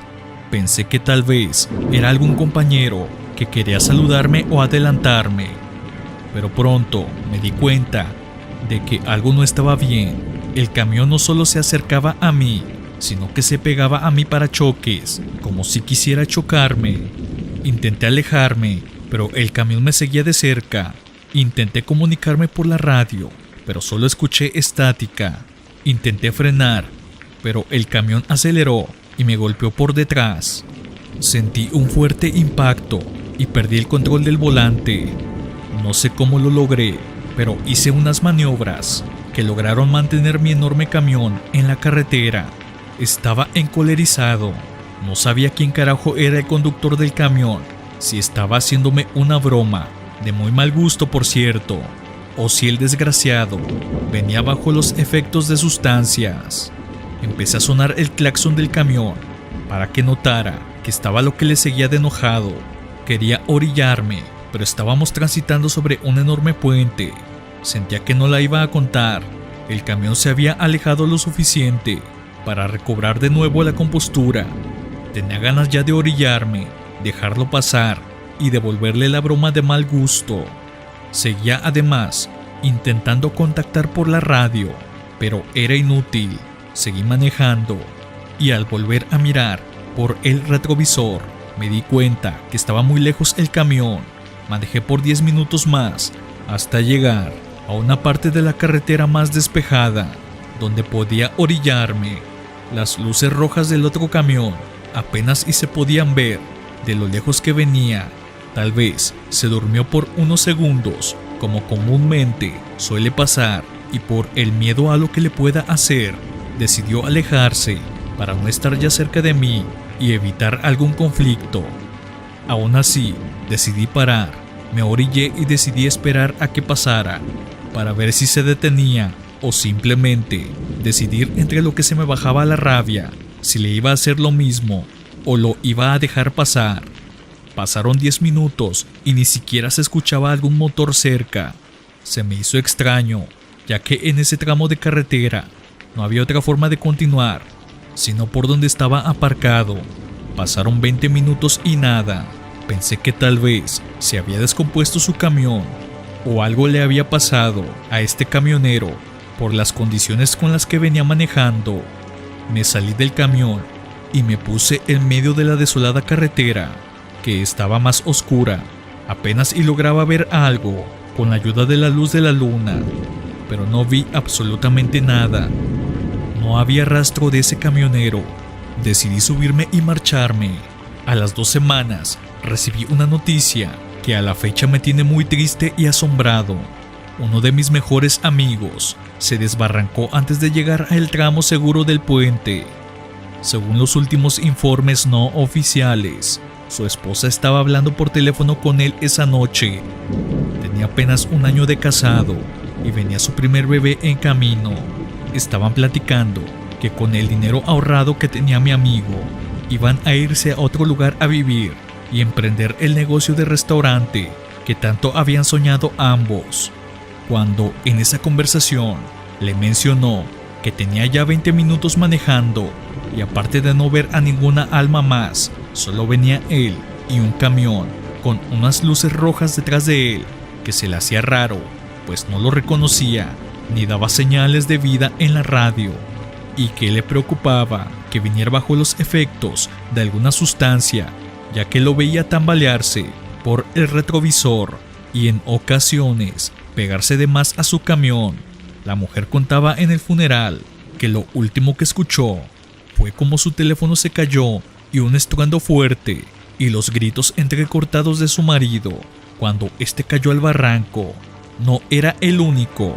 Más colegas camioneros que habían asistido al funeral, ya lejos de la mujer, empezaron a contar historias similares que habían tenido en ese tramo de la carretera con ese camión con luces rojas. Muchos dijeron que era alguna extraña aparición que se dedicaba a causar tantos accidentes como de los que han sido y no documentados en esa aterradora carretera de La Rumorosa. Siempre he sido una persona racional, hasta que un objeto aparentemente inofensivo cambió mi vida para siempre. Hace unos años, durante un viaje a un pequeño pueblo en San Luis Potosí, explorando los diferentes lugares que tenía este pintoresco pueblito, encontré una tienda donde vendían recuerdos y algunas antigüedades. Empecé a ver la mayoría de objetos que colgaban del techo y otros tantos más que estaban en las repisas. La mayoría eran tazas con imágenes de los paisajes del lugar, llaveritos, camisas y gorras por montones. Pero dentro de todo eso me llamó la atención una extraña y enigmática figura de un gato. No conozco de piedras preciosas, pero este parecía estar hecho o tallado en piedra de zafiro. Me quedé un momento contemplándolo, mientras que a los pocos segundos el dueño, un anciano de mirada penetrante y que hasta el momento había estado observándome recorrer su pequeña tienda, me advirtió que el objeto tenía un pasado oscuro y que había pertenecido a una bruja local. Lo miré por unos segundos, esperando a que cambiara su expresión seria y se empezara a reír, ya que me había parecido un buen chiste, pero su expresión seguía siendo la misma, seria y un poco dura. Moví la cabeza ligeramente, en señal de desaprobación e ironía. Pensé que era una buena táctica de venta y no le di mayor importancia. Al regresar al hotel, donde estaba hospedándome, empecé a revisar todo lo que había comprado. Saqué el curioso gato y lo coloqué en la mesita de al lado que tenía en la cama. Sentía que sería una buena decoración, interesante, para mi colección de figuras que venía adquiriendo en mis viajes. A pesar de todo, no lograba quitarme de la cabeza la forma tan fría con la que el anciano me contó sobre el gato que compré. Algo tenían sus palabras o la forma en la que me lo expresó que me dejaron inquieto. Extrañamente, esa noche comencé a tener pesadillas muy vívidas. Soñaba con una mujer de cabello largo y negro que me perseguía. Sus ojos eran de un blanco lechoso y su risa escalofriante. Cada noche la pesadilla se volvía más intensa y real. Esa semana sin duda había sido la más extraña y rara que había tenido desde que decidí hacer mis viajes. Regresé muy fatigado a casa. Parecía que había sido una de esas semanas estresantes y frustrantes que tenía en la oficina. Empecé a desempacar y esa tarde organicé mi colección de artesanías y figuras que compraba en mis salidas. Aunque el gato lo coloqué en la repisa que tenía frente a mí en mi habitación. A las 2 semanas, recuerdo que las pesadillas regresaron. Esta vez no solo eran las de una horrible mujer persiguiéndome, sino también la de un enorme gato negro con ojos rasgados que me perseguía por un bosque, que cada vez que lo recorría gritando y corriendo, se hacía más y más pequeño, dándome una sensación de ahogarme en sueño, y que cuando despertaba, aparte de estar empapado en sudor, me costaba recobrar el aliento en minutos. Cada vez eran más y más vívidas esas pesadillas. Realmente empecé a contemplar ir a terapia. Esto no era normal y no sé si era la sugestión que se me quedó con este señor cuando me relató la estúpida historia del gato y su origen macabro, o si de verdad existía algo fuera de mis razonamientos que usaba para darle sentido a esto que me atormentaba cada noche. La peor de todas estas experiencias fue cuando me desperté con arañazos en la cara y los brazos. No eran comunes, estos no solo me ardían, sino que también me quemaban. Desesperado, busqué ayuda con unas amistades de confianza que tenía. Unos me decían que me estaba haciendo inconscientemente en la noche esos rasguños debido a mis pesadillas. Otros que era la bruja que me visitaba de noche por tener su reliquia conmigo. La verdad, no sabía cómo reaccionar a algo que nunca me había pasado. Solo lo había visto en esos videos e historias ficticias que solían salir en el programa, de lo que la gente cuenta, o de charlatanes que hacían exploraciones y encontraban objetos malditos que los hacían desmayarse y demás cosas que solo era para el entretenimiento y morbo de la audiencia que lo consumía. Pero tomé la mejor decisión que creo yo en mi momento de más frustración pude haber hecho. Acudí con una chamana que me había recomendado una amiga.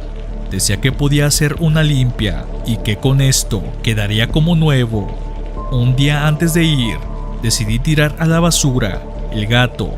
Pensé que antes de desperdiciar mi dinero con alguien posiblemente charlatán, era más sencillo acabar con esa locura tirando el objeto que me causaba aparentemente esta horrible sugestión. Quedé sin aliento cuando a la mañana siguiente ese gato estaba tirado en mi cuarto, como si alguien maliciosamente me lo hubiera devuelto por la ventana de mi segundo piso donde yo dormía. Realmente no tenía lógica. Me quedé asustado y sacado de onda. Yo mismo le entregué en las manos las bolsas de basura donde iba el gato a el recolector que venía todos los miércoles. Al día siguiente acudí a la cita con esta supuesta chamana. Le conté mi experiencia y le enseñé la figura. Me habló de muchas cosas que no recuerdo del todo.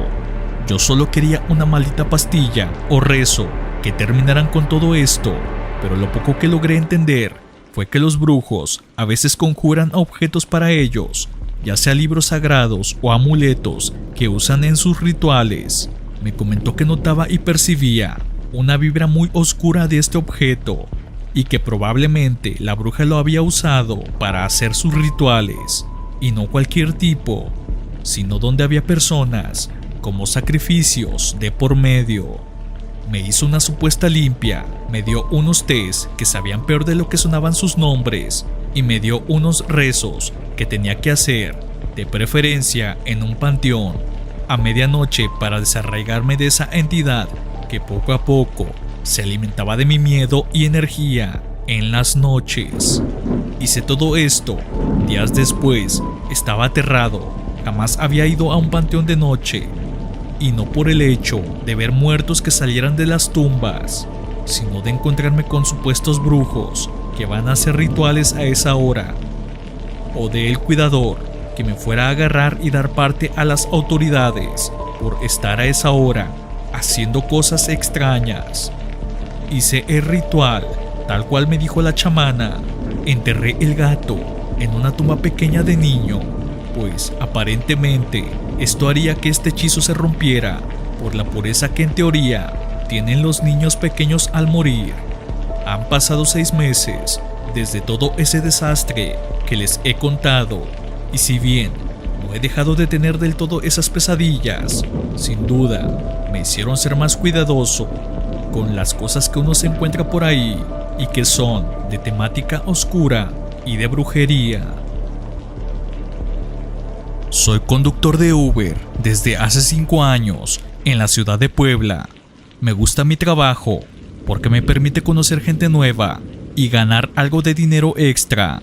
Pero hay una noche que nunca olvidaré y que me hizo temer por mi vida. Fue hace unos meses, cuando estaba trabajando en una zona céntrica de la ciudad. Era una noche fría y lluviosa y había muchos clientes, además que por el clima las tarifas eran altas.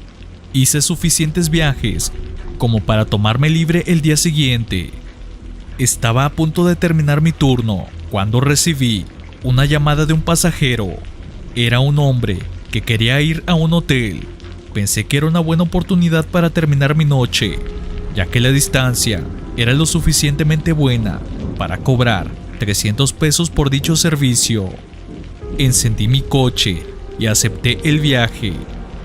Llegué al lugar indicado y vi a un hombre parado bajo la lluvia. Era un hombre joven y de buen aspecto, con un traje elegante y una maleta. Tenía el pelo rubio y corto. Parecía un hombre de negocios o algo así, por el porte que tenía. Me bajé del auto y le abrí la puerta trasera. Le dije: soy Ernesto, tu chofer. ¿Vas al hotel? El hombre asintió con la cabeza y subió al auto. Puso su maleta en el asiento de atrás y se sentó a su lado. Yo cerré la puerta y me subí al auto. Arranqué el motor y seguí las indicaciones del GPS. Le dije: buenas noches, señor, ¿cómo está? El hombre me respondió con una voz suave y educada. Me dijo: bien, gracias. ¿Y usted? Bien también. ¿De dónde viene? El hombre me dijo: vengo de una reunión de negocios. Soy un consultor financiero. Yo le dije: ah, ya veo. ¿Y cómo le fue? El hombre me dijo: muy bien, cerré un trato muy importante. Esto me lo dijo con una mueca en su rostro, algo hostil. Intuí que tal vez mis preguntas lo estaban incomodando, y en una de esas me iba a responder que no me metiera en sus asuntos, dejara de ser chismoso y me pusiera a conducir. Me concentré en el camino, pero me di cuenta que el hombre modificó a los minutos la dirección y que ya no íbamos a el hotel. Se me hizo extraño y sinceramente no pude evitar preguntar. Le dije: joven, y antes de que yo pudiera terminar cualquier frase, me interrumpió con una voz fría y autoritaria. Nada que ver al joven amable y cordial que se había subido. Me dijo que solo siguiera la ruta marcada y que ya no hiciera más preguntas, que si el viaje o tiempo eran más largos, no tenía ningún problema en pagarme lo que marcara la aplicación. Lo miré por unos segundos y asentí con la cabeza. Estaba algo molesto, pues, aparte de estar ya cansado por el largo día de trabajo, su forma áspera de dirigirse hacia mí me dejó con ganas de contestarle alguna leperada. Pero respiré hondo y me concentré en el camino. Salimos de la ciudad y entramos a una terracería. Era un camino que debía ser nuevo, porque a pesar de tener años de conducir en la ciudad, jamás la había visto. Seguí manejando por 10 minutos hasta que llegamos a una enorme bodega. Era extraño, no tenía ningún logo o nombre que pudiera distinguir qué se hacía en ese lugar. El hombre me pidió que lo dejara antes de llegar más allá de la reja, donde había un portón eléctrico para pasar a los terrenos de esa bodega. Me pagó con un billete de 500 y me dijo que dejara el cambio para mí. Bajó y corrió rápidamente hacia la puerta, donde aparentemente lo estaban ya esperando. No tardó ni 20 segundos cuando ya le habían abierto la puerta. Entró y no lo vi más. Eran ya las 3 de la mañana y, siendo honesto, algo no me daba buena espina. Me retiré del lugar, no sin antes observar cómo salían 2 hombres muy grandes, observando cómo me marchaba. Se veía cómo se comunicaban por radio mientras no dejaban de mirar cómo me perdía en la carretera. Pasaron los días cuando, al despertar, mi esposa me mostró un video que circulaba en redes sociales. Me dejó más que aterrorizado, pensativo, pálido, pues en ese día me topé con personas que se dedicaban al tráfico de órganos infantiles. Anexo el video a continuación, de una mujer que, en aparente estado de shock, vio uno de estos camiones como los que vi en aquella noche en aquella enorme bodega, y lo que aparentemente dice que vio dentro me perseguirá hasta el final de mis días como conductor de Uber. Cabe mencionar que a la fecha de ese video y a la actual, la mujer nunca más fue vuelta a ser vista por sus familiares o conocidos con vida.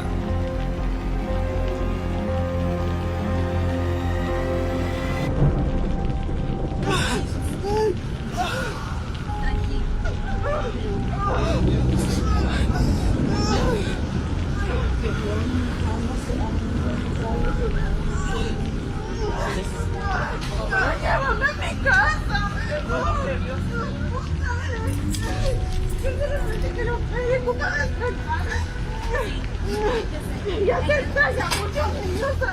Ay, cómo tarimas en el camión. Ay, yo me quiero conmigo. Sí, pero señora,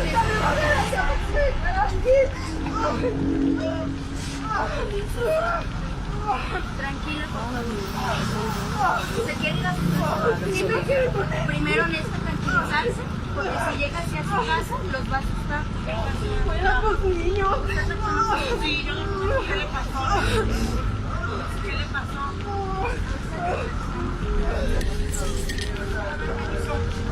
Sí, mire, ya la vamos a ayudar entre nosotros, nos vamos a ¿de acuerdo? Que había un trailer que traía muchos niños.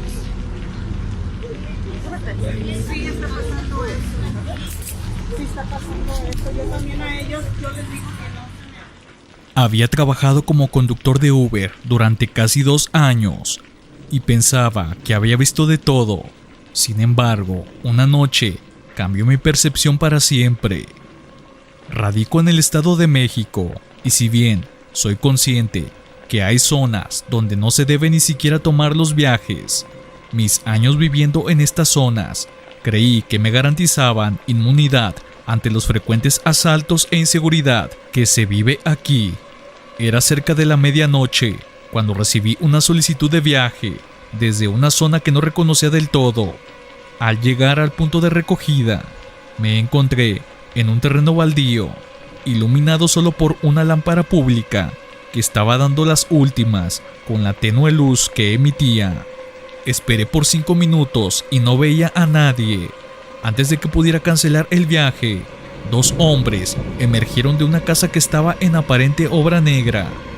Uno de ellos llevaba un abrigo que tenía un gorro, lo traía puesto ocultando su rostro, mientras que el otro, con una cicatriz distintiva en la mejilla, me miró fijamente como analizándome. Ambos subieron al coche sin decir una sola palabra. El hombre con el abrigo tecleó una dirección en la app, una ubicación en las afueras de la ciudad. Mientras conducía, podía sentir la tensión en el aire. Cada intento de conversación era cortado de inmediato con un simple "conduce". Si bien tenemos la posibilidad de cancelar los viajes aun cuando el usuario ya esté arriba para proteger nuestra seguridad, sabía que si lo hacía, las cosas se podían poner muy feas. La llevaba de perder, con 2 hombres que iban atrás de mi asiento, con actitudes algo hostiles y sospechosas. Al llegar al destino, me encontré frente a otra casa en construcción. Los 2 hombres salieron del coche y después de unos minutos regresaron arrastrando un bulto envuelto en bolsas negras. El que tenía la cicatriz en la mejilla me ordenó que abriera la cajuela. Yo, no tan cómodo, le pregunté qué llevaban ahí, Les ayudo a meterlo a la cajuela. Se ve muy pesado eso. El chico me respondió en tono agresivo que abriera la cajuela y dejara de estar jodiendo con las preguntas. Me irrité demasiado, pero como pude, controlé mis emociones. Abrí la cajuela y entre los dos metieron el bulto. Era muy pesado, pues el carro dio el bajón cuando lo metieron y cerraron bruscamente la cajuela. Me vino a la mente que iban a llamar al 911 para que al menos, pasara lo que pasara, quedara alguna grabación del hecho. Pero cuando me disponía a hacerlo, el hombre con la cicatriz abrió rápidamente la puerta de adelante y se sentó a mi lado. Sacó de su pantalón una 9 milímetros, se me acercó y me susurró: ahora nos llevarás al puente que está por la Zaragoza y no intentes nada estúpido si valoras tu vida. Paralizado por el miedo, conduje hasta el puente, donde arrojaron el bulto al canal que está cercano ahí. Antes de dejarme ir, el hombre con el gorro se acercó y, quitándoselo, reveló su rostro, que nunca olvidaré. Le hacía falta el ojo derecho. Se veía que le habían practicado una curación muy mal hecha, ya que se veía esa parte de su cara rasgada y ligeramente deforme. Me agarró por el cuello y me dijo: ahora eres parte de esto, compa. Cierre el hocico o te vamos a ubicar. Tenemos las placas de tu coche. Además, se ve que eres de por aquí. No sería difícil encontrarte. Yo les dije lo más calmado que podía, aunque sinceramente sabía que notaban y veían el terror que había en mi rostro y en mis palabras, que se tropezaban al hablar, que no había problema, pero que no me hicieran daño. Yo no había visto nada y no quería problemas con nadie. Se rieron entre ellos y dijeron: pues ahora, llévanos donde nos recogiste y ahí muere. Sabía que ese viaje iba a ser de gratis. Los dejé y se bajaron, no sin antes recordarme todo lo que ya habíamos hablado, mostrándome sus armas. Sinceramente, desde aquel día soy más selectivo con cada viaje que tomo y rara vez hago servicios de noche. No dejo de pensar que sin quererlo fui partícipe de algún tipo de crimen. Nunca di parte a las autoridades, ni mucho menos a la aplicación, pues me ha quedado claro que en este país hablar de más te puede costar la vida. Prefiero dejarlo como mi peor experiencia en la aplicación y dejarme anécdota de forma anónima, al menos para desahogar esta culpa que cada día se me hace más pesada sobrellevar. Soy taxista desde hace 5 años y he transportado a todo tipo de personas. Radico en el Distrito Federal y la experiencia que tengo creo que nunca la olvidaré, en especial a la mujer que recogí una mañana en un hospital en la Ciudad de México. Era la época más dura y cruel que estábamos viviendo por el coronavirus. A pesar de eso, la gente solía pedir con más frecuencia los servicios de taxis para evitar el aglomeramiento. Recibí un servicio que me marcaba este hospital regional, así que con todas las medidas sanitarias posibles, acudí a hacer el servicio. Buenos días, señora, ¿a dónde va? Vi a una mujer acercarse muy nerviosa al coche. Traía su cubrebocas, unas sandalias, el pelo totalmente desarreglado.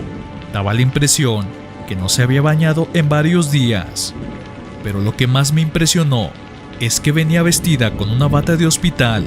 En el momento no reaccioné. Tal vez había sido dada de alta y no tenía ropa a la mano para cambiarse. Por ello, su nerviosismo y urgencia por llegar a su destino. Cuando se acercó, me dijo con un tono que parecía estaba a punto de llorar: por favor, lléveme lejos de aquí, lejos de este hospital. ¿Qué le pasa, señora? ¿Está bien?, pregunté sacado de onda. No estoy bien. Acabo de escapar de ese hospital. Es un lugar horrible. Allí matan a los pacientes. Mientras decía esto, abría la puerta trasera y se subía rápidamente. ¿Qué dice, señora? ¿Matan a los pacientes?, le pregunté muy desconcertado. No sabía si estaba haciendo lo correcto en llevármela. No sabía si la tenían internada o había consumido algún medicamento que le estaba causando este tipo de delirio. Sí, es verdad. yo era una de las pacientes. Me internaron hace una semana por una neumonía causada por el coronavirus. Yo le contesté, entiendo señora, pero ya la dieron de alta. ¿O por qué salió vestida así? Cuénteme, ¿le puedo ayudar en algo? Se lo dije en el tono más ameno para tranquilizarla. Además, para poder entender bien el contexto de la situación y saber cómo actuar, la mujer me tomó del brazo y me apretó, como creo yo, nunca nadie lo ha hecho. Tenía una fuerza que se la adjudico a la adrenalina que estaba experimentando la mujer en ese momento. Me suplicó que arrancara, que me contaría todo, pero que diera marcha a su casa. Yo empecé el viaje mientras le pedía que se calmara y le decía, ahora sí, respire, tranquila, ya vamos para su casa. Cuénteme, ¿qué sucede? Me tiene muy confundido. ¿Puedo ayudarle en algo? ¿Por qué dice que en ese hospital matan? Pues bien, ¿quiere saber la verdad, señor? Resulta que en ese hospital no hay suficientes camas ni respiradores para atender a todos los enfermos, así que los doctores han decidido hacer una selección. A los que ven más graves o sin esperanza, los aniquilan, para hacer espacio a los que tienen más posibilidades de sobrevivir. Cuando me contó esto, me dejó pensativo. Ya había escuchado historias en las redes sociales donde supuestamente hacían estas prácticas, pero la verdad, solo lo tomé como un video de la histeria colectiva que se había estado haciendo por todo lo que se veía en los últimos días, que a mi consideración eran escenas y un caso que en mi vida había experimentado. La mujer continuó con un tono sollozante y ansioso. Les inyectan una dosis letal de morfina o les desconectan el oxígeno. Luego les ponen una etiqueta de muerte natural y los mandan a cremar por montones. En el tiempo que estuve ahí, en ocasiones me hacía la dormida. Nos metían en los cuartos, donde por lo menos habían 6 camillas. Todos estábamos amontonados, los pasillos del hospital llenos. Los que no tenían la suerte de tener cama, los acostaban en el suelo, en camillas o colchas que no eran para nada cómodas. Mientras estuve ahí, veía cómo el doctor le ordenaba a la enfermera que estaba asistiéndolo que desconectara a algún paciente. En la noche, entraban y entre ellos susurraban y decían, mira, este se ve algo estable, pero no estamos seguros de cómo vaya a evolucionar. Inyéctale esta ampolleta o desconecta el oxígeno. A algunos que veían más graves, pero que solo Dios sabe si podían tener oportunidad de sobrevivir o no. Antes de que falleciera, ya lo estaban preparando para meterlo en las bolsas de la morgue. Vi al menos a 2 personas a las que aún con vida las metieron hacia las bolsas grises. Vi al menos 6 familiares llegar al cuarto a reclamar a los doctores entre gritos y golpes porque decían, si apenas ayer vine y lo vi bien, ¿cómo que ya se murió? ¿Dónde está? Una de estas madres se metió hasta el cuarto donde los tenían los cuerpos esperando para cremarlos y se dice que rompió la bolsa gris y grabó el momento. Eso no lo vi, pero escuché la anécdota con las enfermeras que pasaban a checar el oxígeno y ponernos los sueros. Yo no aguanté más y esta mañana aproveché que se van a traernos los alimentos. Me quité todo lo que tenía puesto como pude y me salí corriendo. No esperé a que algo así me pasara. Llegamos finalmente a su casa. La señora entró y sacó dinero. Me dijo, señor, tenga cuidado, 1000 veces atiéndase en su casa y ahí muera. Que sus familiares estén seguros que fue por la enfermedad y no por la negligencia de esos demonios que son los doctores. No se van a tocar el corazón para hacer espacio y salvar según ellos a los que tienen más posibilidades. Me retiré muy pensativo de la casa de esta mujer. Me dejó helado con eso que había contado entre lágrimas y rabietas por su frustración aparente. Esa noche no pude dormir. Afortunadamente, no me había dado esa enfermedad y a la fecha que escribo esta anécdota, soy asintomático. Iba a dejar pasar esa situación como una mujer paranoica que no quiso quedarse en el hospital a ser atendida por supuestas anécdotas o supuestos videos que ella creía eran reales y estaban sacados de contexto, hasta que vi, efectivamente, el video que ella menciona, de esa madre que llorando decía en el mismo como el día anterior su hijo estaba muy sano y solo había ido por posibles síntomas, mientras se enfocaba a el cadáver con su celular diciendo: "Ay Diosito, me lo mataron", mientras la imagen se perdía con 2 o 3 veces diciendo lo mismo, algo que sin duda no me dejará tranquilo por mucho tiempo.